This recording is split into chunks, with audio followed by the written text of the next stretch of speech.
PR Connections Radio presents this episode of the PR Connections podcast is brought to you by Classy Communications PR and Advertising. Classy Communications provides public relations and marketing solutions for businesses, professionals, and nonprofit organizations. They can deliver the true meaning of your business with press releases, social media marketing, web development, email marketing, book publishing, and much more. Wherever your potential clients are, they can help you connect with them. Visit classycommunications.net to learn more about their suite of services that can help your business stand out from the rest. Classy Communications is your solution for business success.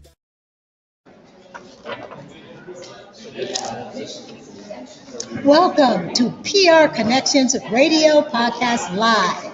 You can watch on the PR Connections page, Facebook, YouTube, LinkedIn, Instagram, and Twitch. After the broadcast, the replay will also be on the prconnectionsradio.com website. This is your host, Gail Larson.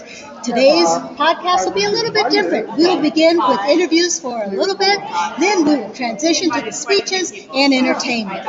We will remain streaming the event until it's over and return for another round of interviews. So let's begin with our first guest. This is Leticia Escamilla. Hello, hello. Thank you for having me, Gail, and PR Connections. So tell me, what brings you here today?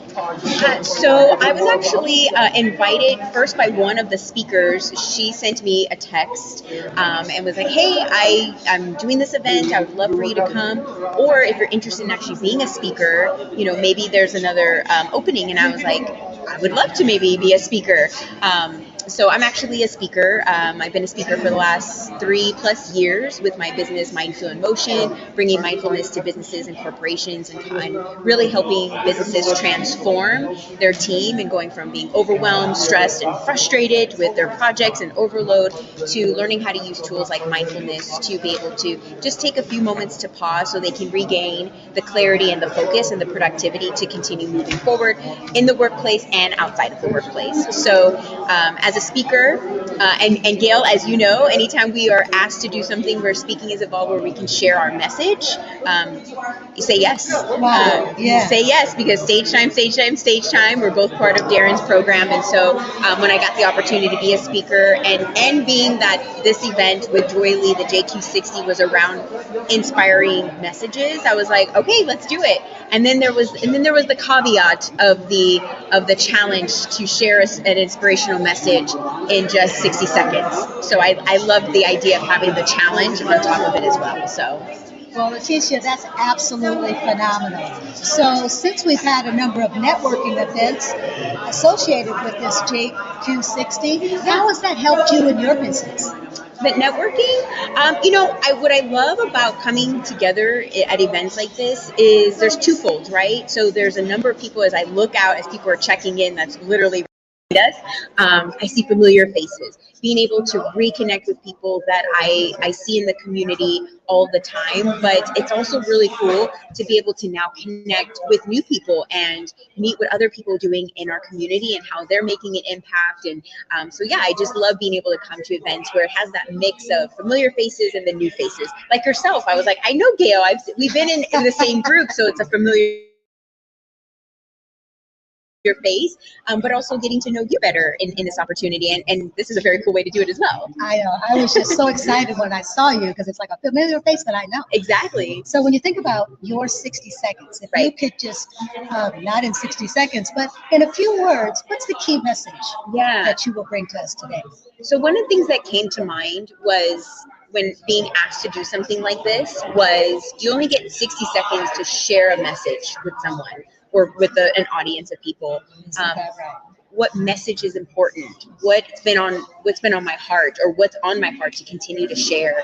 And so when I thought about that, it really was, and I'm kind of going back to our mentor Darren, when he shares like, what would you say if this was your last speech, right? And so that kind of came to mind, and it was like, well, just what I always share and talk about in message is the power of the pause, the power of being able to not be reactive to the world and take control of the one thing you do have in control, which is yourself. And so I did wrap that up in 60 seconds in my speech that you guys will get to see soon during the live stream. That's okay. Well, thank you for sitting down with us today. And we will have an opportunity to meet again because we have more of the networking events that are coming up after this. Absolutely. So, thanks, Leticia. Thank you, Gail. Thank you, JQ60 and PR Connections.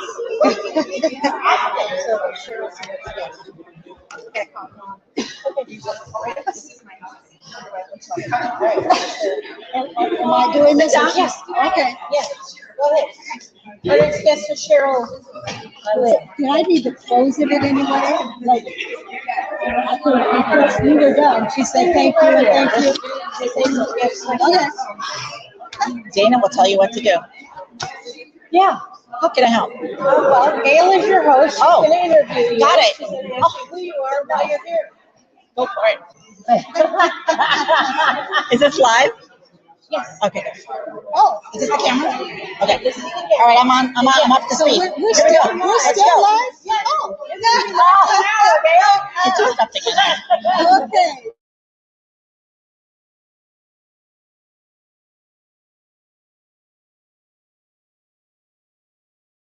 One of the founders of Joyley, and we created Joy Intelligence over the last 6 years. So today is our exciting launch.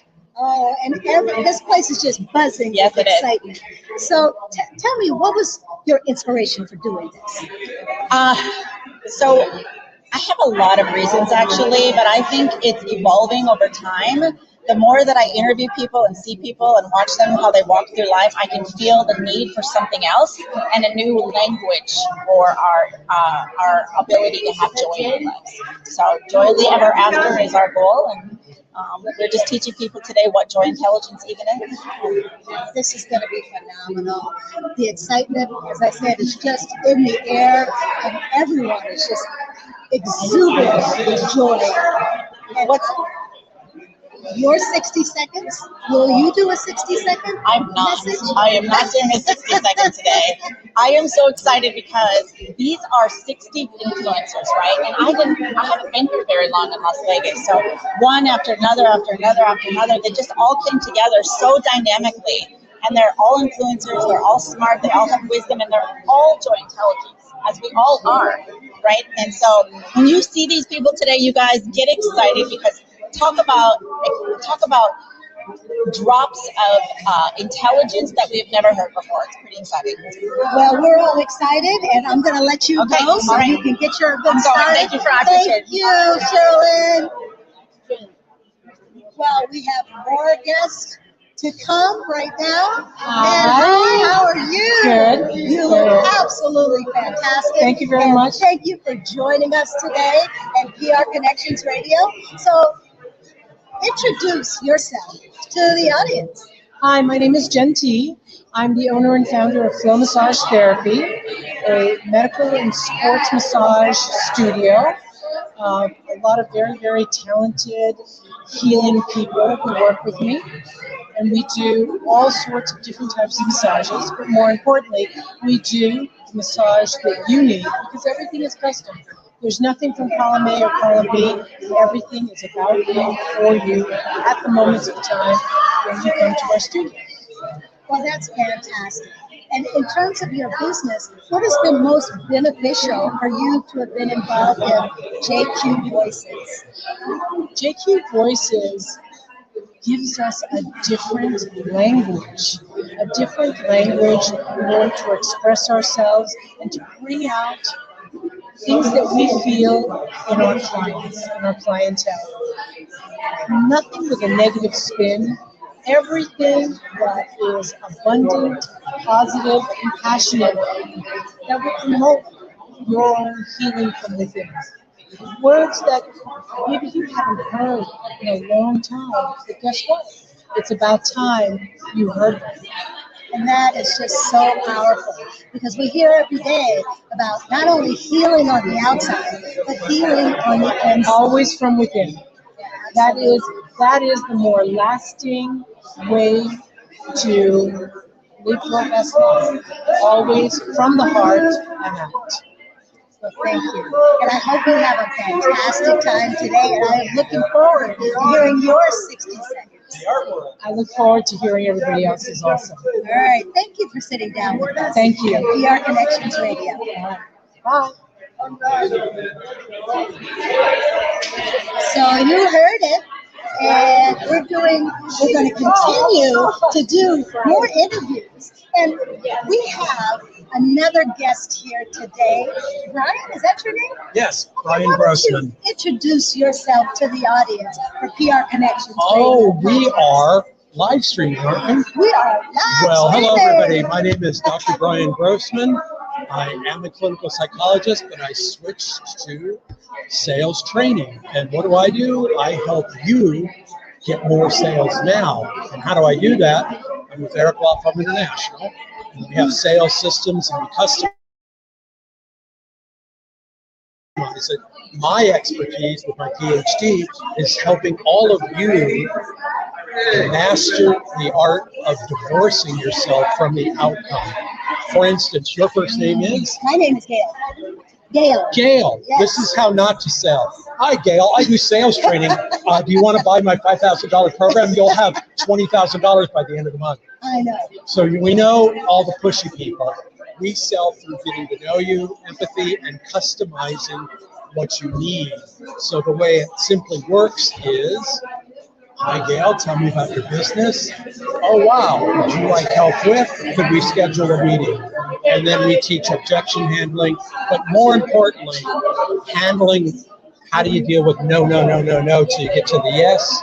And then I met Sheryl at a networking event where I was the MC through Pause Marketing Oh, yeah. and sat in the chair of joy. So now we want to teach people how to be joyful through any kind of event because joy is a choice. That is absolutely right. And joy is something that just lives within you. Yes. You just find a way to access. And if you want help with sales training, just go to brian@ericlawfoam.com or ericlawfoam.com. Free sales training. Absolutely.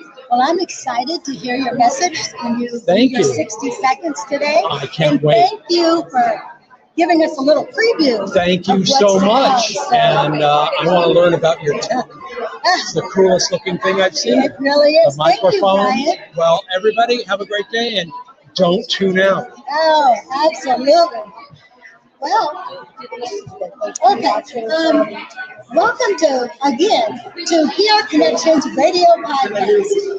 We are in the process of really just interviewing a lot of these 60-second speeches that are going to come up at this event. Laura. And we have another person to interview today. Hi, how are you? I'm doing great. I'm Gail Larson. Laura Neubauer. And I am interviewing you on behalf of PR Connections Radio. So introduce yourself and your business to our audience. Hi, I'm Laura from Kaleidoscope Media Services, and we are a digital strategy company that helps you update your outdated systems with AI and automation. Well, that is fantastic. What brings you here today? How did you come across our PR Connections? I am actually one of the OGs of the Joy movement, and I've been with Sheryl Lynn since her launch 6 or so years ago. I was probably one of the very first people to sit in that chair of joy. Wow, that is phenomenal. So you have definitely seen the growth and the expansion that Joyley and Joy Intelligence and the Chair of Joy has come in the last 6 years. Oh, absolutely. It's evolved into such a big movement. And have you done presentations relative to Joy Intelligence? This is my first one on Joy Intelligence, but I speak a lot on gratitude and business topics as well. And so now this is for my first time speaking on a topic of being self-reliant in Joy Intelligence. So your 60 seconds will focus on self-reliance. Yes. That's amazing. Yes. Well, I am super excited to hear your 60 seconds, and I really do appreciate the fact that you sat down with us and gave us a sneak peek. Thank you. What you're doing today. Great. Thank you, Lori. I appreciate the opportunity. Thank you. And we have another guest with us today who is excited. I'm hoping as excited as I am to talk to Jesse, and he's going to introduce himself. Hello there, everybody. My name is Jesse Lynn, and I'm the host of the Sunday Morning Chat Series, where I get a chance to interview a couple of positive people making a big difference in the community every Sunday, 9 a.m. Pacific Standard Time. And it's always great to be here at this wonderful podcast. And this is phenomenal. This is like homecoming for me because Jesse and I actually shared a podcast. Oh, yes. A few months ago. Oh, definitely. Go ahead. Definitely. She was, if you haven't seen the episode, check this episode with her out. It was a great episode. We all had a lot of fun. Oh, yeah. And coming here for JQ Voices, what is your message going to be today? Not in 60 seconds, but are you going to be speaking as part of the JQ Voices No, today? I'm not going to be speaking. I'm just going to be a guest. But I can offer a message is always, no matter how good, no matter how challenging your days are, there's always a silver lining behind each dark cloud. So always look for silver lining, always look for positivity, and you'll be better off in the long run. Yep, and you know what, Jesse, I want to thank you because being on your podcast really inspired me to start my own podcast, which is launching this week. And it's called Breaking the Silence, Finding the Courage to be Heard. That's good, very good. So, and all it has to do is people having the fear of public speaking and being able to talk out those fears and why. So I thought maybe you might want to be one of my guests. Hey, with great pleasure, I'd love to be one of your guests. That would be phenomenal. And you know, you are a key person in Toastmasters. Yes. And so how has Toastmasters really been a part of your life? Well, Toastmasters has been a big part of my life because it not only helped me with public speaking and improving the odds on nose and so I had a chance to meet Toastmasters from all over the world. One of which happened to be a beautiful beloved spouse. Oh, Dana. Yeah. Absolutely. So, yep, these relationships solidify in a lot of different ways. So why swipe when you can join Toastmasters? You said, Why swipe when you can join That Toastmasters? is exactly. That's hilarious. Yeah. So, well, I am looking forward to your next Sunday morning chat with Jesse Oakley III. Jesse Oakley III. Yes. Which is coming up pretty soon. It And tune in to mine as well, Breaking the Silence. All right. And we are so happy that you came today. Thank you for being here. And until next time, then, take care, Heidi. Well, bye. Oh, that was exciting. So we have another guest with us today, and that's Sharon. Hi, Sharon. Hello. And you probably remember me. I'm Gail. I remember you. My name is Gail. And I just had to talk to you before signing on today and ask you, how did you come about being on the show today?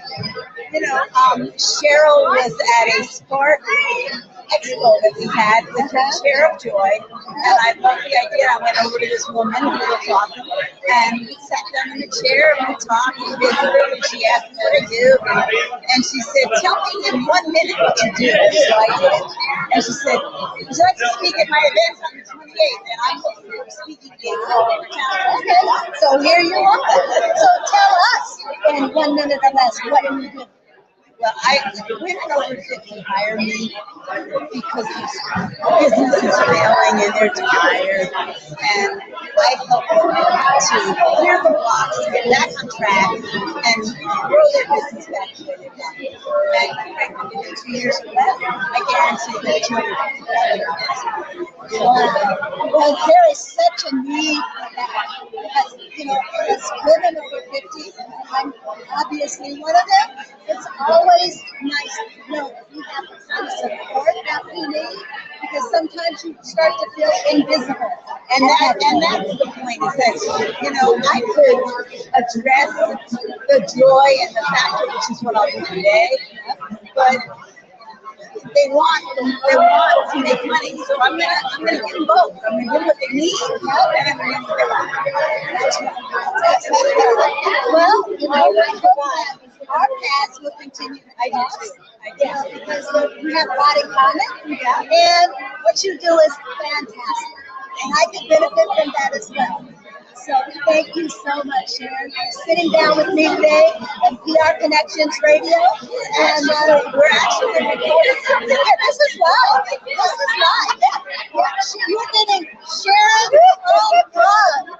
So thank you so much. Well, you got somebody else right here. I don't know. I think we have someone else that's coming next. So I would like to come on your podcast on purpose. Oh, absolutely. See me after, and I'll make sure you have my information. And the podcast that she's referring to is Breaking the Silence, Finding the Courage to Be Heard. Yes. So, All right. Thank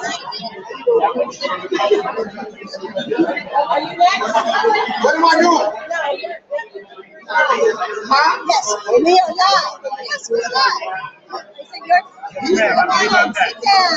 So we have other Lloyd. Yeah, his name is Lloyd. Yes, ma'am. Right? Yeah. I am doing fine. Yeah. So today we are doing this live, PR Connections Radio. Yes.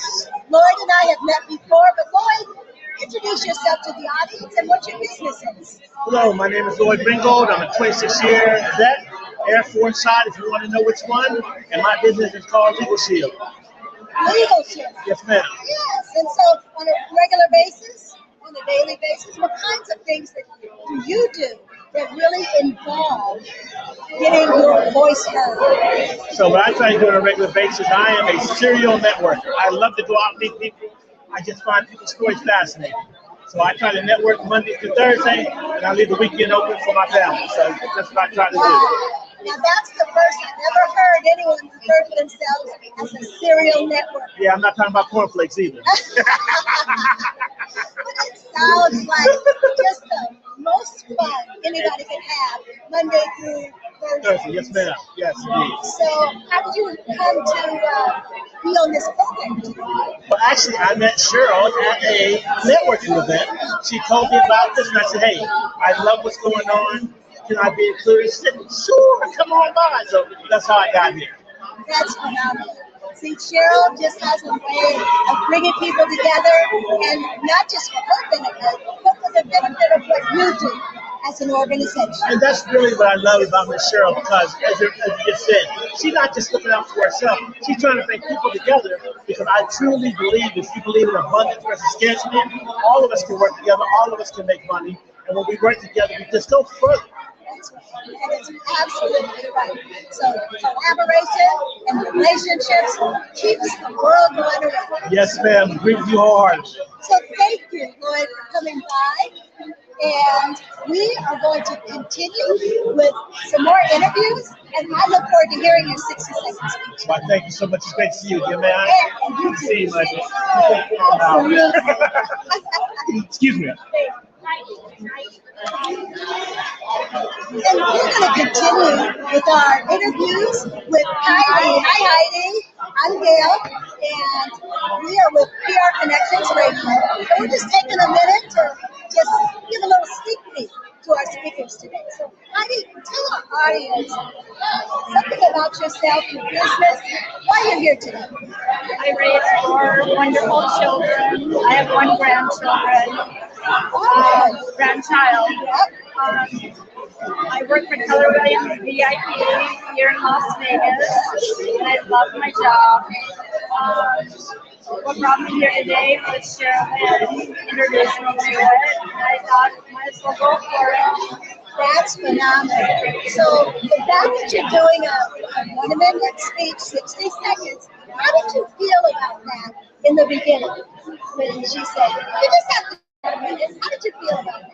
I didn't think twice. I just jumped on it. So I thought I might as well try new things, you know? Fantastic. Yeah. There's so many people that fear public speaking, fear the unknown, but if you have an attitude, you just jump right in, and it's just so much more fun. Absolutely. So you had mentioned that you're with Keller Real Estate, right? Keller Williams VIP. So how has being a public speaker helped you in your business? How has being a public speaker or the ability to share your message how has that really benefited you in your business?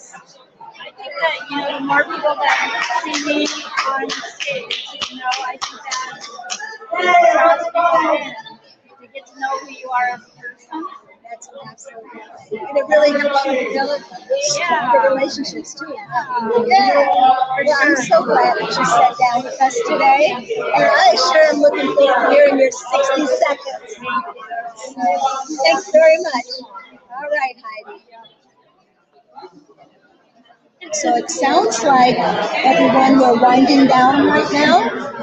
So we got about 10 to 15. Yeah, 10 to 15. So keep talking. Okay. Yeah. I think I jumped the gun because we have more that we are talking with another guest today who is speaking. You are speaking on stage. I'm Gail Larson. And you're here today with PR Connections Radio, and we're doing some live interviews. And I'm sure you have an opportunity to introduce yourself to the audience and tell me about what you do. Love it. My name is Keon Bradley. Most people just call me Key. Like the key to any situation. What I do is I'm the president of Post Game Profits, which is a company that works with athletes and influencers to be able to help set up their financial foundation. So we help them get to there. Oh, that's fantastic. And, in this world of PR, media, and all of that, just the fact that you are encouraging and helping influencers, as an influencer yourself, correct? I have a small following. You have a small following. What is that, like 1 million? No, just 50. That's still fantastic, because anytime we can get out there and get our message, then we're going to help somebody. So in what ways do you also help others? Well, I'm actually a part of an organization called the Black Agenda, and it's all about economic empowerment for underserved communities. That's something I'm extremely passionate about, and for multiple layers because it's something to give to the people that might not be able to have the opportunity for themselves. Oh, absolutely. And you're local here in Las Vegas, correct? Have you always been in Las Vegas, or have you moved from somewhere else? I'm from Alabama. My family is originally from Guyana, South America. Oh, okay. Well, that's fantastic. And so, do you also work with youth as well? Yes, absolutely. So, what kind of benefits have you seen from the work that you've done with the youth of Las Vegas? Well, I haven't been able to do as many initiatives here in the youth of Las Vegas because one program and one of the things that I was able to see is if you can give them an inspiration, you can give them an end goal, something that they can aspire to, it helps really keep them on track. Absolutely. And one of the reasons why I focus on the youth is I used to teach here in Clark County School District before I went into publishing. And so what we do for our youth is still very near and dear to my heart. I love that. I'm glad you're able to see that inspiration to the youth, and you're still doing that for them today. Well, thank you very much. And we have 60 seconds coming up on stage. And I'm just curious, what is the central message of your 60 seconds? What do you want us to remember from that 60 seconds? That this is your moment. Oh, that is fantastic. And it's so appropriate. 60 seconds, this is your moment. There you go. Absolutely. Really being able to take advantage of every moment that you have. That sounds good. So do you have any questions for me? Sure. What made you get into PR and media after getting into publishing? Well, in essence, I retired from publishing.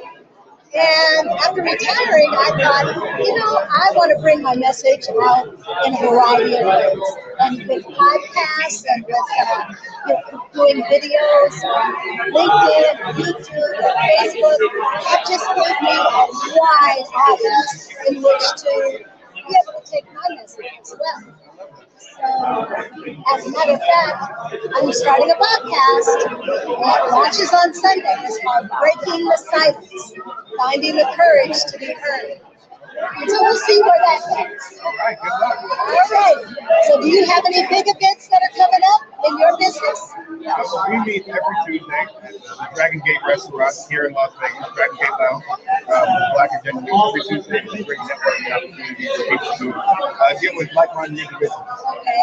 So we have one coming up this Tuesday with great speakers and great listeners.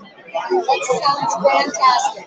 So sometime today, after everyone goes their 60 seconds of inspiration, maybe we can get together and I can find out more about you and upcoming events. Sounds good. All right, thanks so much for sitting down with us. Of course. Glad to be here.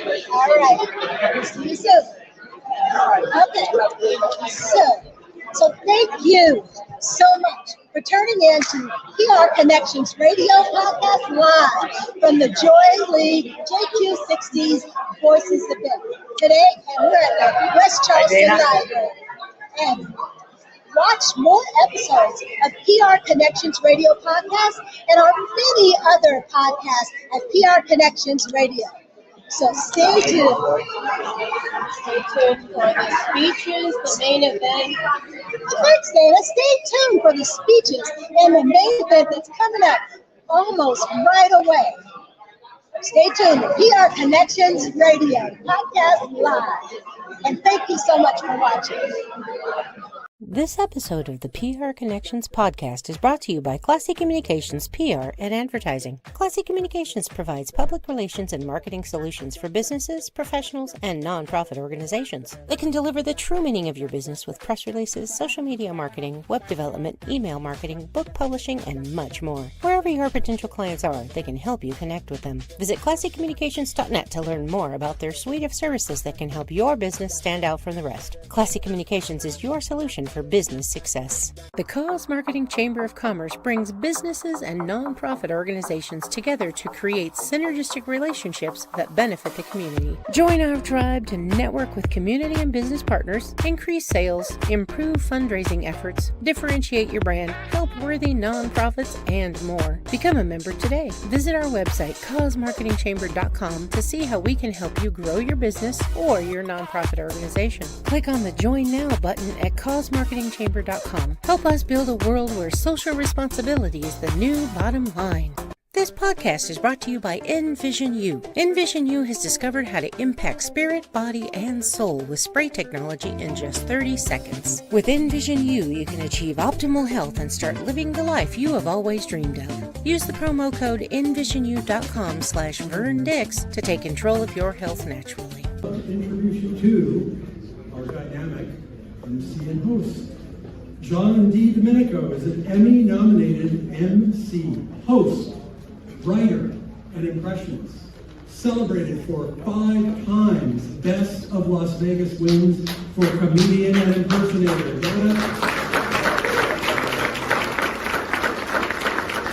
John is also known for his voiceover and film work. He's appeared on shows like programs you've watched: Conan O'Brien, Jimmy Kimmel, Howard Stern, James Corden, Chelsea, and Fox Let's Be Real.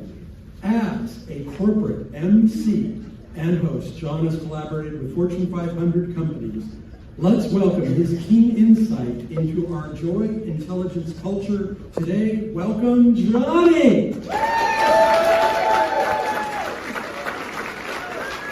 Hello, everybody. No, please, sit. I appreciate it. What a great group. Hi, everyone. I am so excited to be here for Joyley. I'm so excited that this group is together on a Wednesday afternoon at 3:30. Give yourselves a big round of applause. We're here to lift things up. Usually I'm doing corporate events, so this is really nice to do something where people want to come together and they want to connect. And I want you to take a moment to look around this room right now, because what is happening right here, right now, is totally unique. It's people who want to be connected to a community of joy. We're here in Las Vegas, a city known for bright lights, big wins, and thrills. But today, everybody here speaking is a Las Vegas headliner. They are a VIP, baby. Yeah, baby! Today's about joy, the kind of joy that grows, the kind of joy that you carry with you long after you are going to leave this room. Over the next 2 hours, you're going to hear from 60 different speakers, each with just 60 seconds, and that's it. 1 minute, no fat, no filler, just a lifetime of wisdom distilled into a single moment, a moment of joy. These are not speeches designed to impress you. They're stories designed to connect with each and every one of you. You're going to hear people from different backgrounds, different ages, different paths, and yet you'll start to notice a pattern. You'll hear stories of struggle, resilience, heartbreak, laughter, failure, growth, reinvention. You'll hear about moments when joy felt almost impossible and moments when it showed up, because joy is an unlimited resource. What makes Joyley special is that it isn't a bunch of experts talking at you, it's a bunch of real people talking to you. Every speaker here has something to teach, but more importantly, every person in this audience has something to receive. An experience that hits home, a story that sounds so incredibly familiar to you, a reminder of something you didn't know you needed to know. This is also a rare opportunity for the speakers. Please give them a hand again.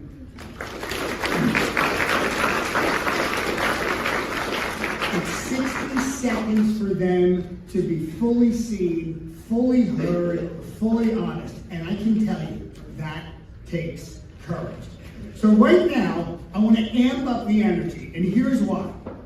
Because we're going to do the speakers in waves of 15 people. And we're going to ask you to hold your applause until the end of the 15. Okay? But right now, I want those speakers to feel that energy in this moment. So please make it loud, make it noisy, give them a huge round of applause.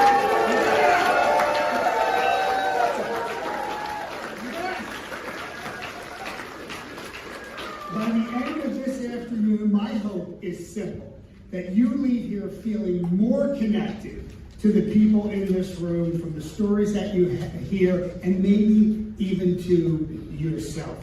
So settle in, open your mind, open your heart. You know, Las Vegas gets a lot of big shows and a lot of big stars, but for the next 2 hours, we have the stars of joy.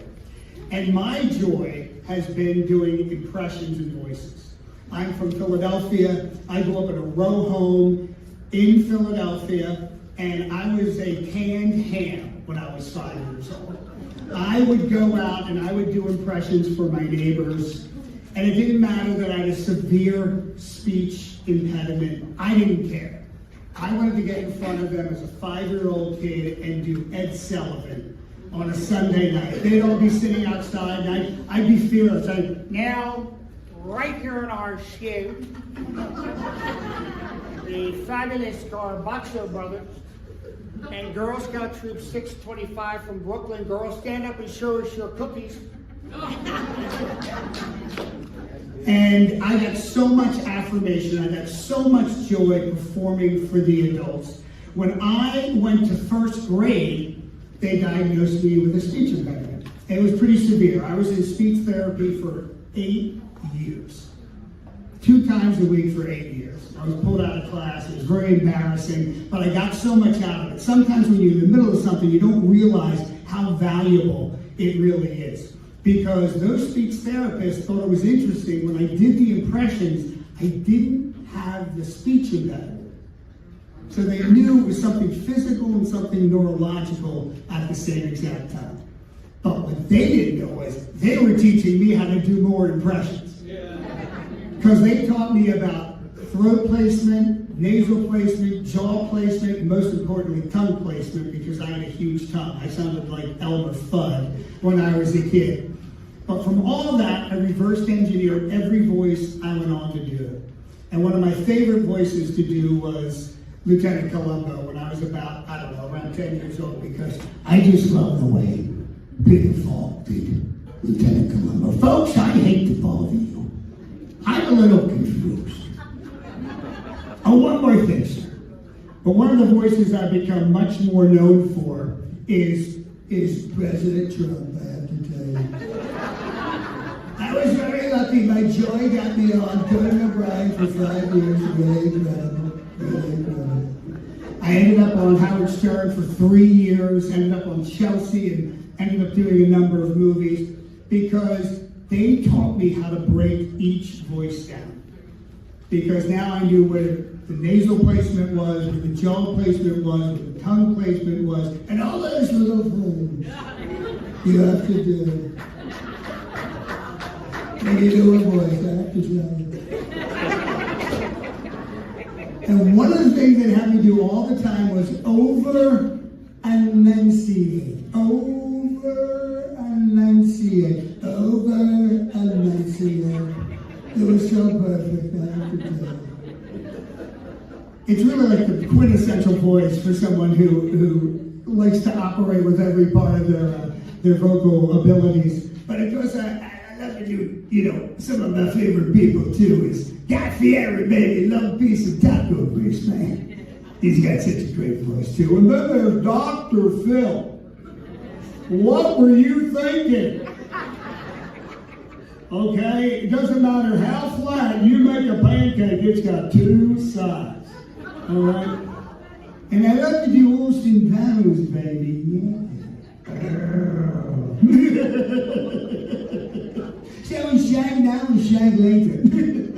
Let's do both. All right, baby. So right now we're going to bring Sheryl out. No, you got a 60-second break. All right, let's do it. Cheryl's going to bring us in the chair of joy.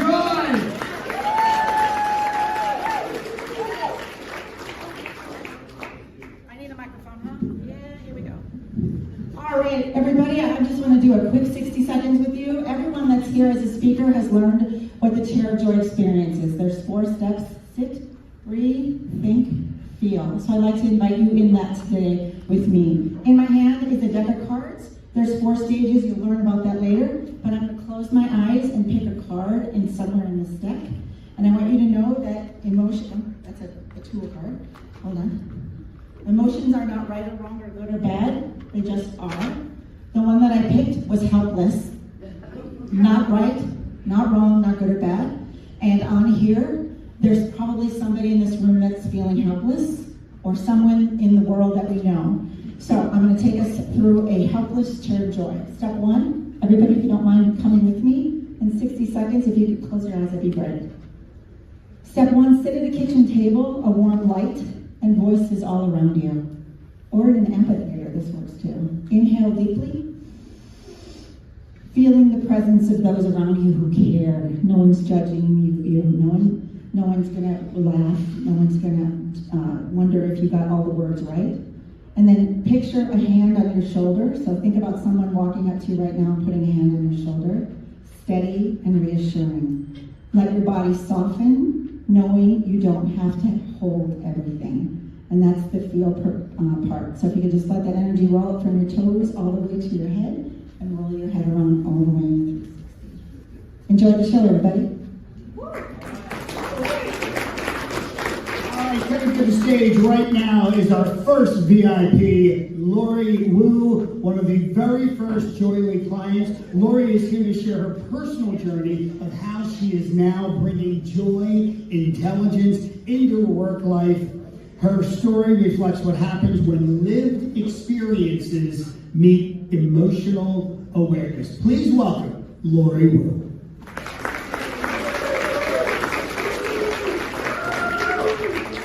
Hello everybody, I am Lori Wu, CEO of Reset Your Mind 1111 and author of my book, The Emotional Surgeon. So my work is about helping people stop surviving emotionally and start living from safety, self-trust, and worth.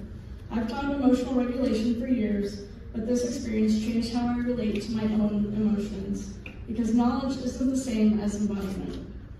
What surprised me most about Joy Intelligence was how fast I could shift my emotional state, and I got to test it in real time. When my aunt sent me narcissistic rage texts, the old me would have spiraled for days, replaying it, carrying it, and absorbing it, what was never mine. This time, I remembered something different. Joy is still here under all of it. So I returned to my body, I sat in the chair of joy, in 60 seconds, sitting, breathing, thinking, and feeling. I imagined that heavy energy rolling off the edge of Niagara Falls in a barrel. And then something unexpected happened. I paused, and I laughed. That single image broke that charge. My body responded, my breath deepened, and I didn't force calm, my shoulders softened, it arrived. That shift followed me into the rest of my day. I just went straight to my vendor table, fully present, watching people line up during my permission-granted well experience, instead of replaying the abuse in my head. This is joy intelligence, not bypassing emotions and not getting stuck in them, but learning how to navigate and process them with safety, presence, and choice, while remembering that joy is always available underneath. What I know now is this: I don't have to live in any emotional neighborhood permanently. I can visit, acknowledge what's there, process what's true, and choose to come back home to myself. Because the ability to use my JQ quickly, consciously, and safely is power. And when you acknowledge your emotions instead of abandoning emotions, and instead of abandoning yourself inside them, your nervous system stops running your life. So, permission granted to all of you to have more joy in your life. Thank you. Our next VIP is Bailey Romatowski, co-founder of Joyley and founder of the Our Place Community app, after helping develop one of the largest global corporate mental health programs inside an organization that originally wanted nothing to do with mental health. Bailey stepped away from the grind. She brought her deep corporate experience from Nike and Daimler home, joining her mom's bold vision for joy, intelligence, and grounding it in data, structure, and behavioral science. What emerged was a realization that many traditional emotional models were missing something essential. Bailey went on to design the foundation of the JQ emotion map, rethinking the emotional systems from the inside out with precision, originality, extraordinary insight. Driven by both heart and rigor, Bailey bridges live experience and science in a way that is rare, powerful, and deeply human. Please give a warm round of applause to Bailey Romatowski.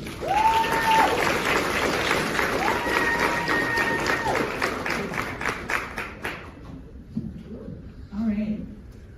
Today's show is about being human, the authentic, emotional, vulnerable version of ourselves. Instead of following our tendency to judge today, try to find the message that resonates with you in each story. We're not here to criticize outfits or posture or whether or not we've memorized a script, but to hear each person's carefully crafted piece of wisdom to share with everyone. Today, you'll hear 60 different voices, 60 different experiences and ways of moving through the world. We're all growing and learning at different rates, and we are all bringing very different experiences to the table. So let's do our best to create an environment of safety, of presence, and of joy for each and every person. With that said, here's a bit of my story. When we talk about emotions, if we talk about them, the tools that we've been given ask us to make a judgment before we've even understood what we're feeling. If we could go to the next slide, thank you. If you look at the traditional emotion models that have shaped our culture, whether it's early emotion wheels or newer energy-based charts, they almost all ask the same thing in different ways. Is the emotion good or bad, or positive or negative? Which you can see behind me. And when we're taught, even more modern frameworks that expanded emotional vocabulary still rely on that split. They ask us to identify what we're feeling, but not whether we feel safe, whether we can be present, or whether we have enough safety and presence to access joy. And when we're taught that certain emotions are problems to fix, we learn to perform our way out of them instead of understanding and processing them. And Joyley starts from a different assumption. On the next slide, joy is not an emotion that sits at the opposite end of sadness, fear, anger, or numbness. Joy is a fully aligned experience where the brain can function clearly. It requires safety, presence, and an authentic human experience. It's accessible inside of whatever emotion is already there. It's a skill, not a destination. At the beginning of Joyley, my brilliant mother, that knew joy was a state of being and not an emotion, tried to help me process emotions and would guide me through the Chair of Joy experience. Sit somewhere that feels good, maybe a mountain, breathe, think of a joyful memory, or imagine a joyful moment, then try to feel that in your body. And the truth is, that exercise usually made me more upset. Not because it was wrong, but because I couldn't find a joyful memory in the things said. I would search my memories for laughter, smile, socially anxious, overstimulated, trying to meet an expectation of what joy was supposed to look like. I'm autistic, and I was diagnosed very late in life. For years, my responses to emotional overstimulation were misread. What was actually panicked masking looked like instability. And I was diagnosed with bipolar disorder because I didn't have the language to explain what my emotions were doing to me, and neither did the models being used to interpret them. On the next slide, what Joyley gave us was not more positivity, it gave me permission. It made emotions neutral instead of good or bad. It showed me that joy could exist in places I had never been told to look. In sadness, in numbness, in loneliness, in the relief of being present with myself instead of pushing through. Once I understood that joy is accessible when safety and presence are in focus, the chair of joy became easy. Not because I suddenly had happier memories, but because I could find joy in being there for myself, even when things were hard. That shifted more for me than decades of trying to fix my emotions. It taught me how to understand them and treat them with kindness and patience. After years of being stuck and inactive, I found a way out. Different from emotional intelligence, which asks us to move up or down, joy intelligence asks us to stay where we are, find safety and presence, and access joy when we can. Thank you.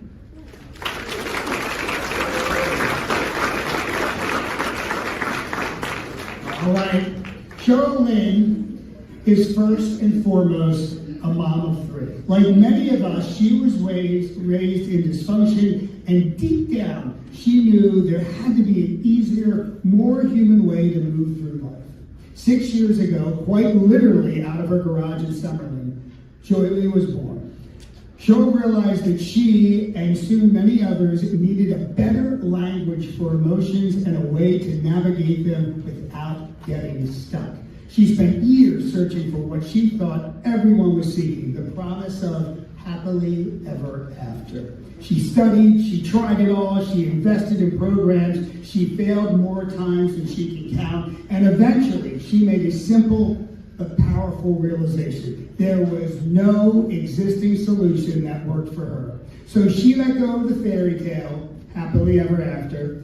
Sounds lovely, but happiness comes and goes. It's temporary, like ice cream. Wonderful while you're having it, then it's gone. What remained was something deeper, joy.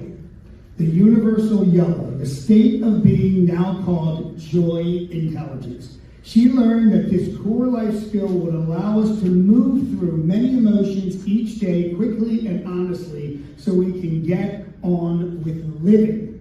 For her, that meant more camping, skiing, hiking, climbing, kayaking, dancing, singing, and karaoke. She quietly can sit under a tree in the sequoias and on mountaintops of Hanging Rock. Please welcome the visionary behind Joy Intelligence, Sheryl Lynn.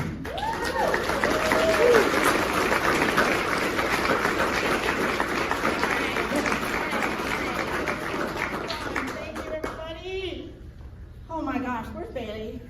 Everybody, Bailey is my daughter, and was that amazing or what? I always say Bailey can do more in the shower in 15 minutes than the rest of us can do in our lifetime. So magic happens in there. So thank you, Bailey. She was told she was going to be the next Mark Zuckerberg when she was in high school. So we are very lucky to have her invent something for us that is absolutely amazing.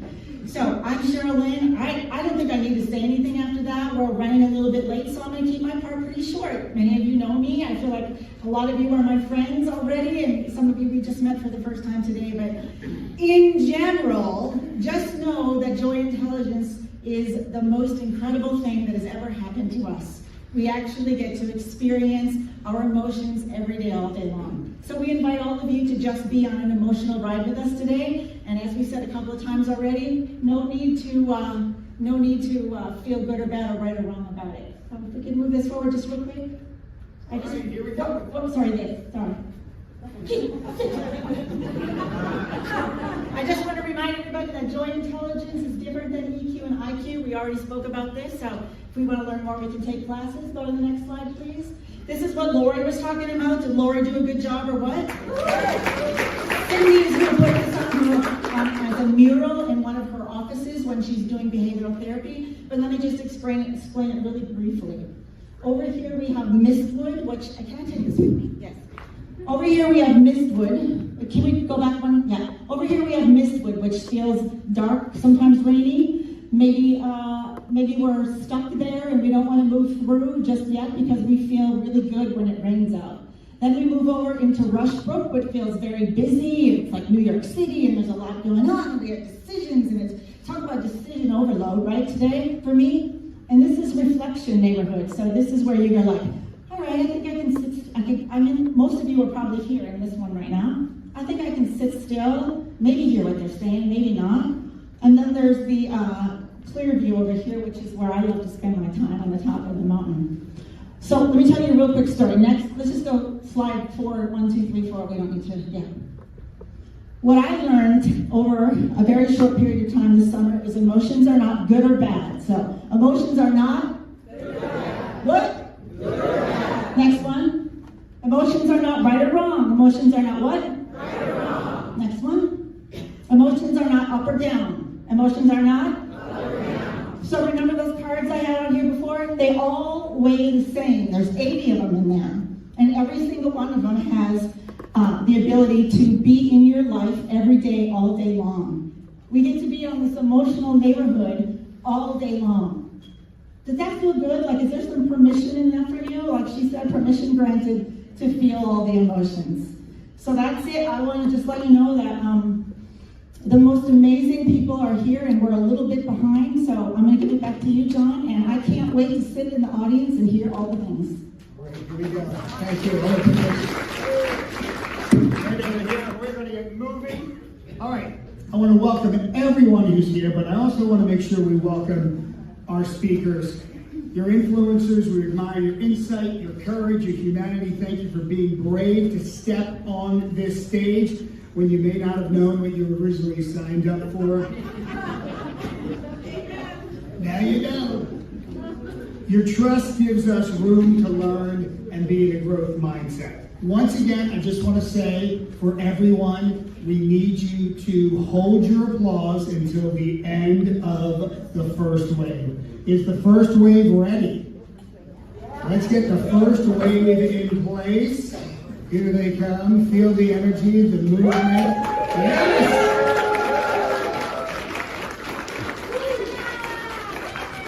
This is it. We're surrounded by joy and intelligence.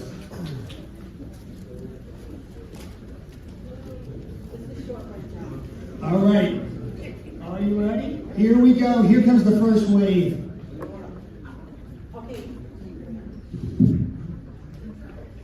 I grew up in a large family, and I learned very early on that if I wanted something, I needed to figure it out. My life was not easy, and no one was coming to my rescue. So I had to become self-reliant and resilient. Once somebody called me Gumby, because I would bend, but I would never break. I built my confidence by doing small daily habits and routines each and every day. Even today, I put my shoes and socks on exactly the same way. Sock shoe, sock shoe. Is that really necessary? No. But by doing small daily routines, including adding a reflection of joy and gratitude in your life, you can become stronger and unstoppable. I'm grateful for every chapter of my life. It didn't break me, but it shaped me like that little green ball of clay. So just remember, if you're going through a tough time, you may just be bent, but not broken.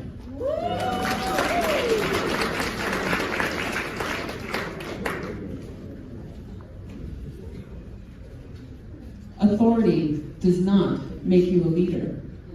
Helping people discover their own capability and empowering them to think and act on their own does. Most underperformance is not a competence problem. It's organizational neglect disguised as leadership. After 30 years of scaling companies, I know this. Leaders who tell people what to do create dependencies. The leaders who teach people how to think create momentum. And the shift is this. Replace directives with curiosity. Stop having all the answers and start asking, the right questions. People will stop waiting for permission and start navigating complexity on their own without you needing to be in the room. That's when real joy enters the workplace. That deep satisfaction of watching someone else stand taller because you empowered them to think it through on their own. The joy isn't in being needed, it's in being unnecessary.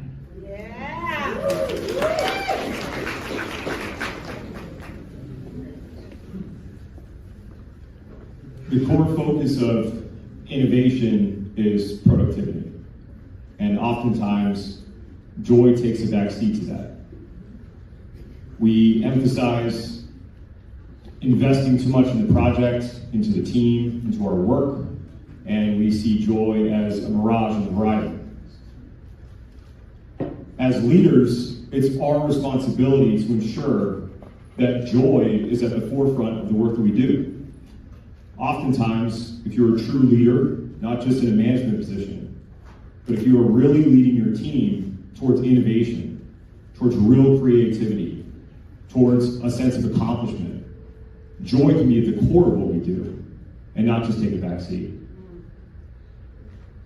Joy is something that oftentimes is an illusion, because most people don't focus on it. It's something that we shoot for in retirement, or maybe when we finally sell the product. But joy can be a part of the process. It could be what we focus on at the beginning of the meeting. It could be what we focus on with the client experience. Thank you.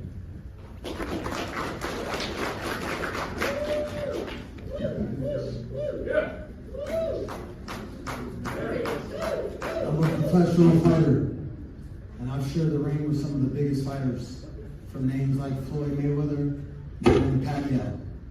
And those fighters hit hard, but nothing hits harder than life. And I've learned that growing up in life, growing up in foster care and group homes. Hold up, can we just switch the microphone? Yeah. Is the other one? Yeah, I think that's too close or something. Where's the other microphone? Sorry, Marie. Mic check, okay. Take two. I'm a professional fighter, and I've shared the rings with some of the best fighters, from Manny Pacquiao to Floyd Mayweather.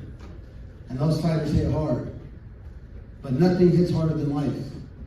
Growing up in foster care and group homes, being beat and molested, from being shot 7 times at the age of 11, from being stabbed 14 times in 2020, from my best friend, my brother, dying in my arms February 21st, on my daughter's birthday, 2024.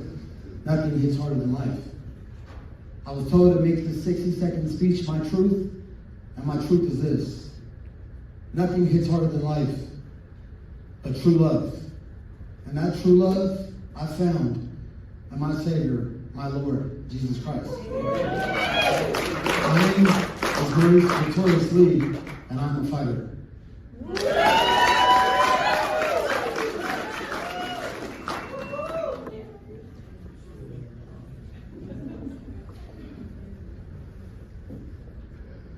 Purpose, the source of joy.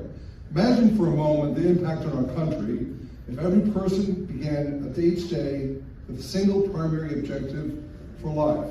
A purpose to create positive growth, to reward clients, families, and communities in their lives.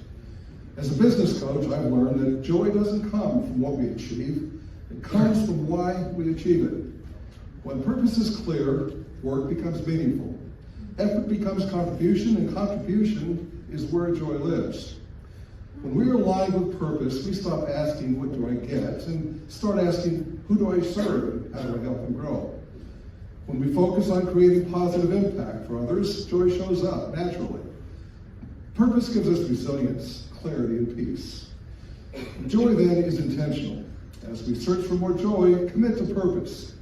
Choose to grow others, choose to create value, and then when purpose leads, success follows, and joy becomes a way of life.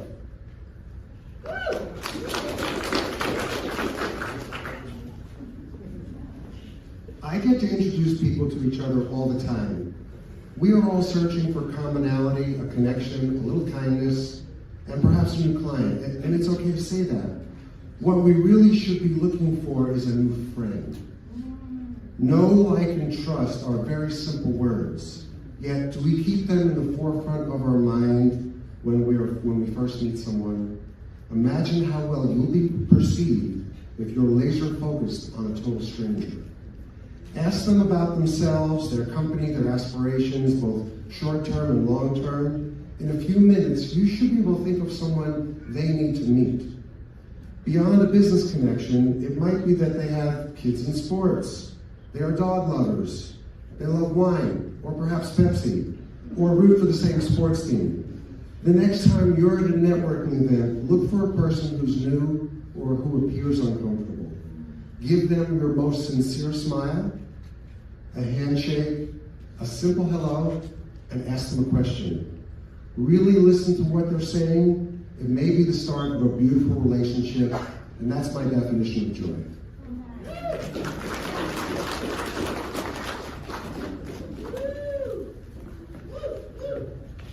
Put your hands out. Awaken heaven within. For every dream seeker, for every free thinker, joy is infinite, intelligence always here. What the roses remind you of? Passion, romance, joy, smiles, right? It's always here. When you learn to live by heaven's currencies of gratitude, peace, purpose, love, compassion, joy is there. Say, I receive joy. Today, I live in the presence and purpose of my God and Savior, Christ Jesus. Amen. Who wants the roses? Except for Sheryl.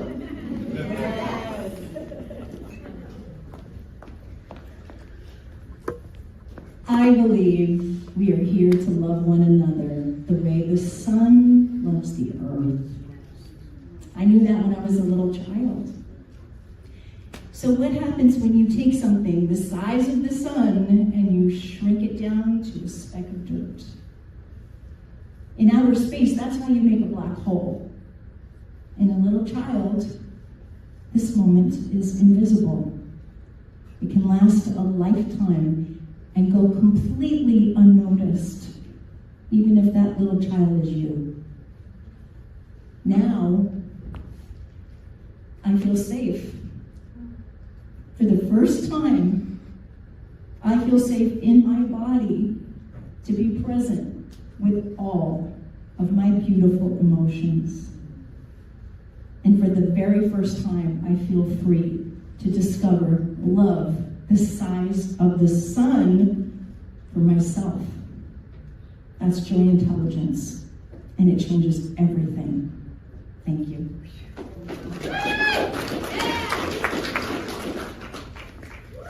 You may think the two words joy and HR are mutually exclusive. I'm here to tell you they are not.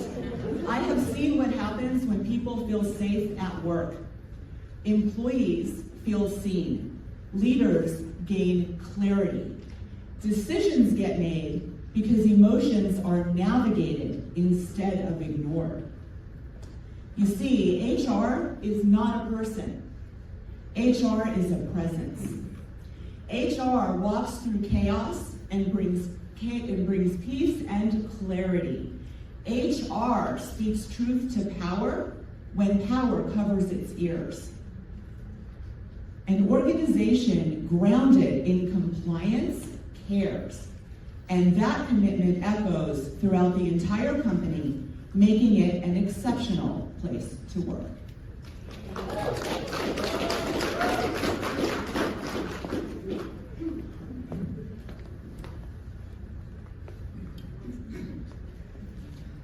Raise your hand if you love feeling irritated.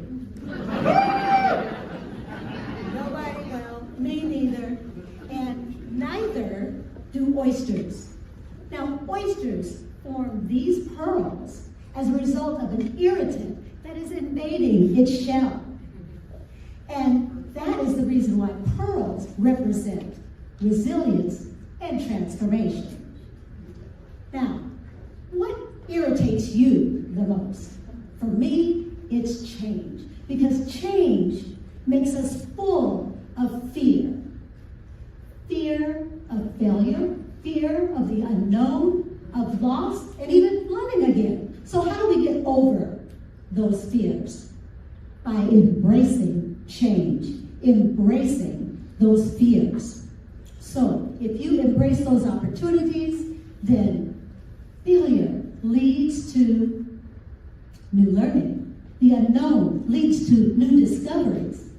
Loss leads to unimaginable gains. And loving again opens our hearts to change. So embrace those fears and embrace change, and you will be resilient in the face of change.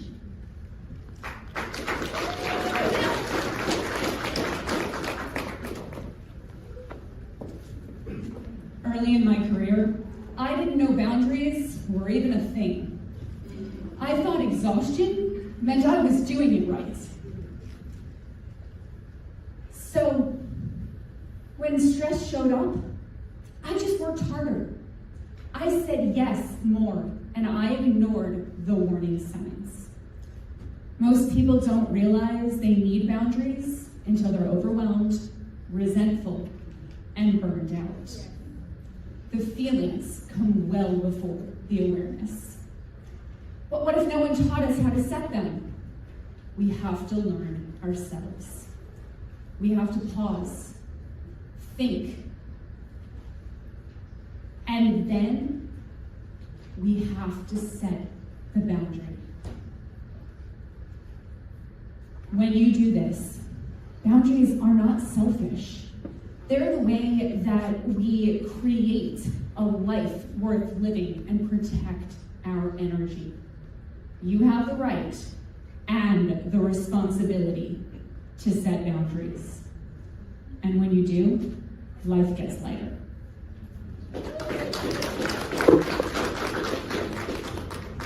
Well, everybody said everything I had to say, so just don't worry and be joyful. Okay. So joy isn't something I create. I allow it to flow through me and to connect with my power, with my purpose. I believe joy comes from God. I believe that is the source. I am not the source. I am just a conduit for folks to reach their answers and their peace. When we disconnect from our power, we lose touch with that quiet inner voice. My work is helping people reconnect to it. Years ago, I was told I was a teacher. It's not quite the way I thought.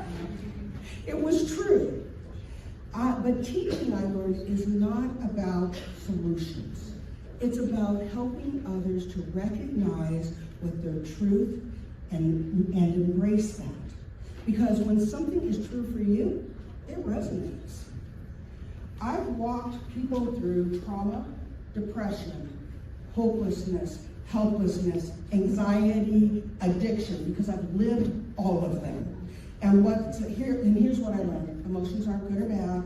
They're messengers, comfortable or uncomfortable. Happiness is temporary. Joy is a state of being. And when we become still enough to listen, purpose returns.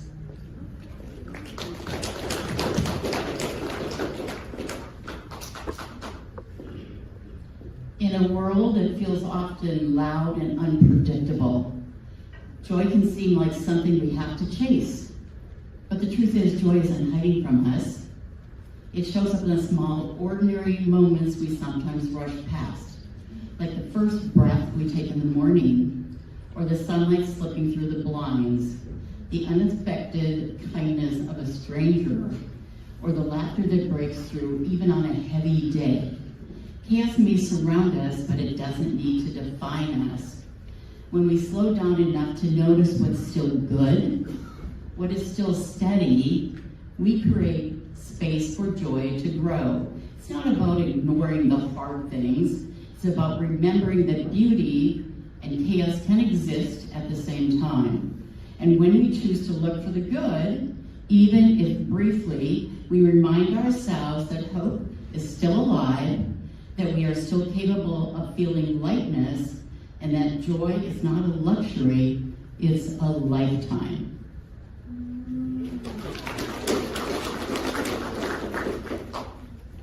For more than 20 years, I've had the amazing opportunity to work with small businesses and organizations in corporate before taking the leap of faith and becoming an entrepreneur myself.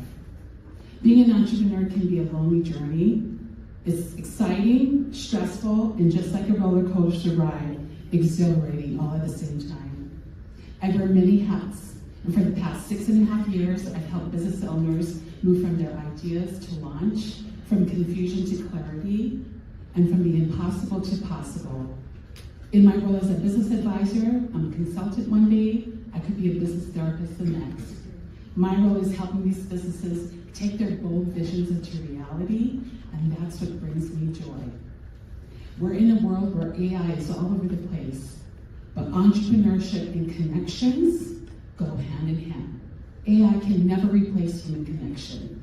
So let's be kind to each other, let's be thoughtful, let's collaborate, and as we say in the islands, let's live aloha. Because one person can make a difference, but collectively we can change the world one connection at a time. Thank you.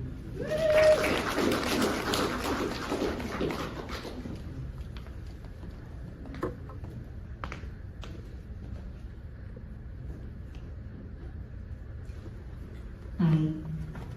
I am in the business of helping people feel their best. But how do I find my joy?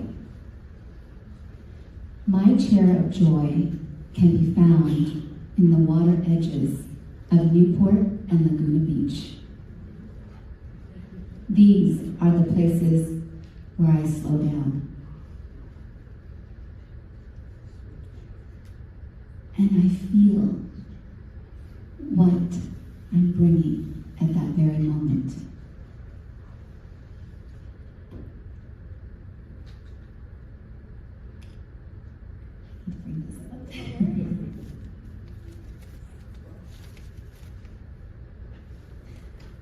I've learned that life responds to how we are feeling. And what we say, not less to what we say and more to who we are. Your energy enters a room long before your words ever do. Yes? And over the years, I've realized that a meaningful life isn't about luck. It's about our choices. When life feels heavy, when work is draining, stress is high, or motivation disappears, I don't force it. I reset. I sit in silence.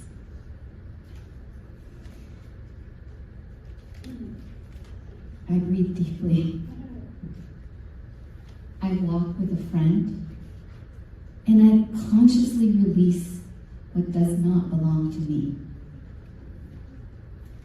We cannot change every person, nor can we change the circumstances. But we can absolutely show up in our power. And that choice, I'm almost done, is the greatest strength. And choice changes everything. Thank you. Now you can applaud. Can we get wave two on the side here? That was incredible. All those speakers were amazing. You heard business, fear, abuse, Jesus, HR, change, boundaries. This is humanity you got to see up here. So if you felt moved, you felt energized, you may have felt quiet or emotional, all of that matters. This is why joy intelligence, and this is what joy intelligence looks like in real time. All right, we're getting our wave two lined up, and they're about to start.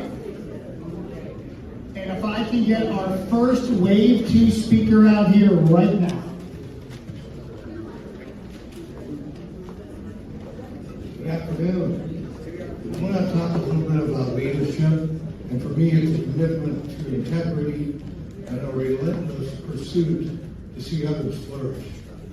Throughout my career, whether I was managing hundreds of employees working for large corporations, or what I'm doing today, which is mentoring founders of CPG brands, I stuck by one thing. And that one thing is the power standard that I put together is unwavering respect for the individuals I'm working with. Always be honest, be willing to learn from others, and always do what you say you're going to do. Also remember the bridges that we're building today are the pathways of tomorrow. So don't burn it. For me, true success is not found in things and travel and all that. I get my joy by paying it forward. My greatest reward is witnessing those that I coach today from dark places to light and creating a legacy of impact. Thank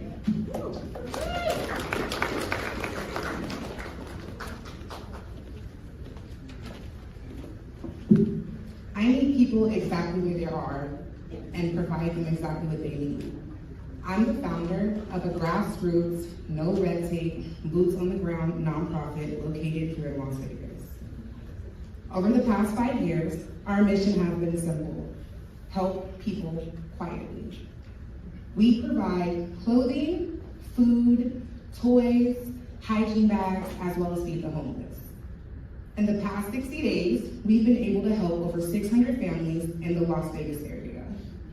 Not for recognition, not for the camera, but simply because they need help.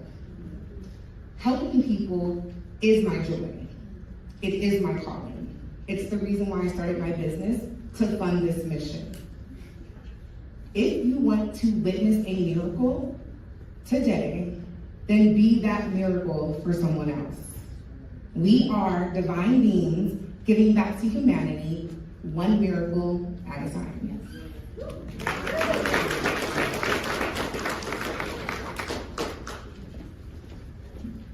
Joy doesn't always arrive as a clear picture for me.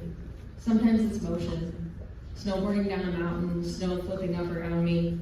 Sometimes it's quiet, curled up on a couch, storm outside, fire blazing, a book or a coffee in my hand. I don't always visualize joy easily, and for a long time, I thought something was wrong with me. What I've learned though is this: joy can be felt before it's seen. Breathing quiets the noise. Laughter softens the stress. Small moments create safety in the body. Working in HR and finance has shown me how essential emotional intelligence is, and even more now, how important JQ is. Decisions aren't just logical, they're human. Who do you trust? Who supports you? Who helps you stay regulated? I've learned I don't have to do everything alone. Asking for help isn't a weakness, it's resilience. Joy grows when we support each other, stay adaptable, and move forward together.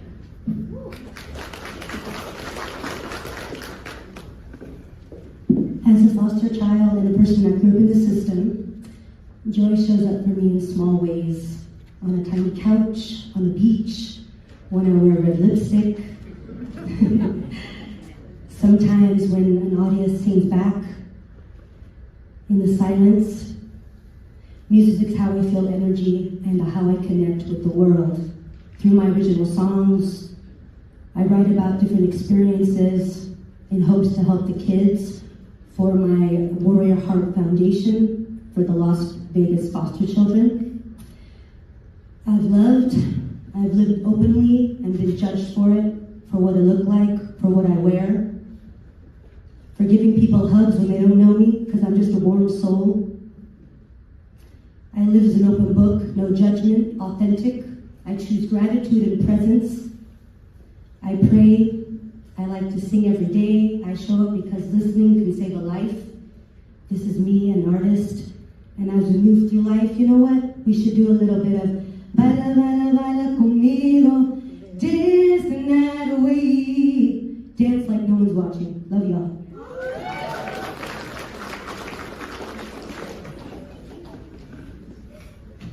As business owners, our minds are constantly working, solving problems, making decisions, and planning our next move.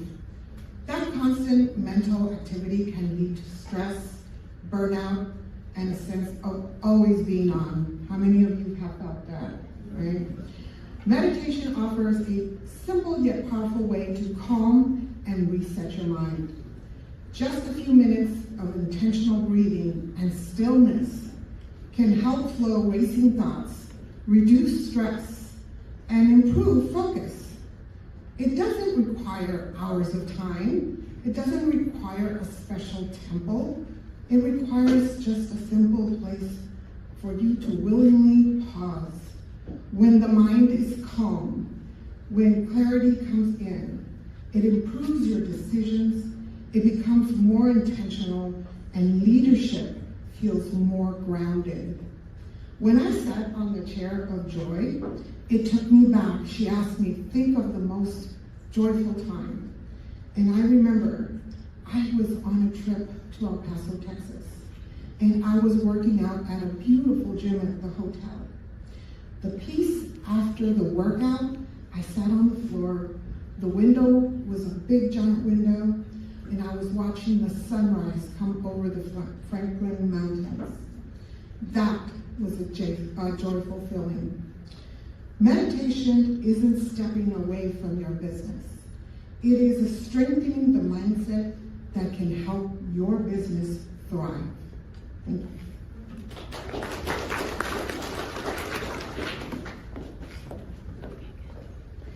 Joy first found me on the island of Oahu, a masterpiece of vibrant sounds and colors, the aloha spirit and beautiful solitude.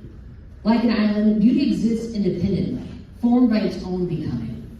I learned very early to exist independently, to stand alone in my uniqueness. I was the only girl of three, the youngest, the oldest, only female bass player in the orchestra, and the only black female bass player to travel internationally with the Stanford Symphony Orchestra. None of this meant that I was segregated or isolated. It meant I was unique, standing confidently in my own completeness. My mother influenced me long before these experiences did, teaching me to turn uniqueness into fearless confidence, to embrace the masterpiece within.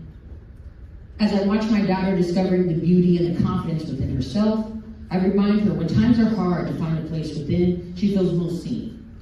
Where the spirits, the sounds, and colors guide her joy, and for her to stay there. Because joy is not something that happens to us, it's a masterpiece built from within.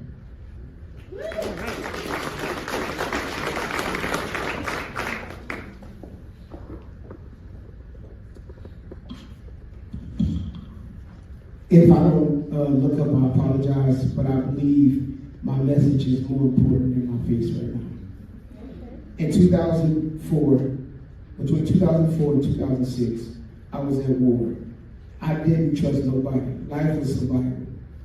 Move fast, stay alive. Years later, that war caught up with me. I was sitting on my couch with a weapon in my hand, thinking this is it. There's something small messed up that moment. I saw a flyer on the table at an event I was supposed to be at. That little piece of paper didn't fix my life, but it kept me alive. That's when I learned this. Happiness just don't show up. You gotta trigger it. Trigger happiness means cutting off that dark thought with something real, a memory, a reason, a reminder you still matter. Now I give people the tools to help themselves so they don't have to face those moments alone. So listen, trigger your happiness. Sometimes one small reminder is what keeps you here. Thank you.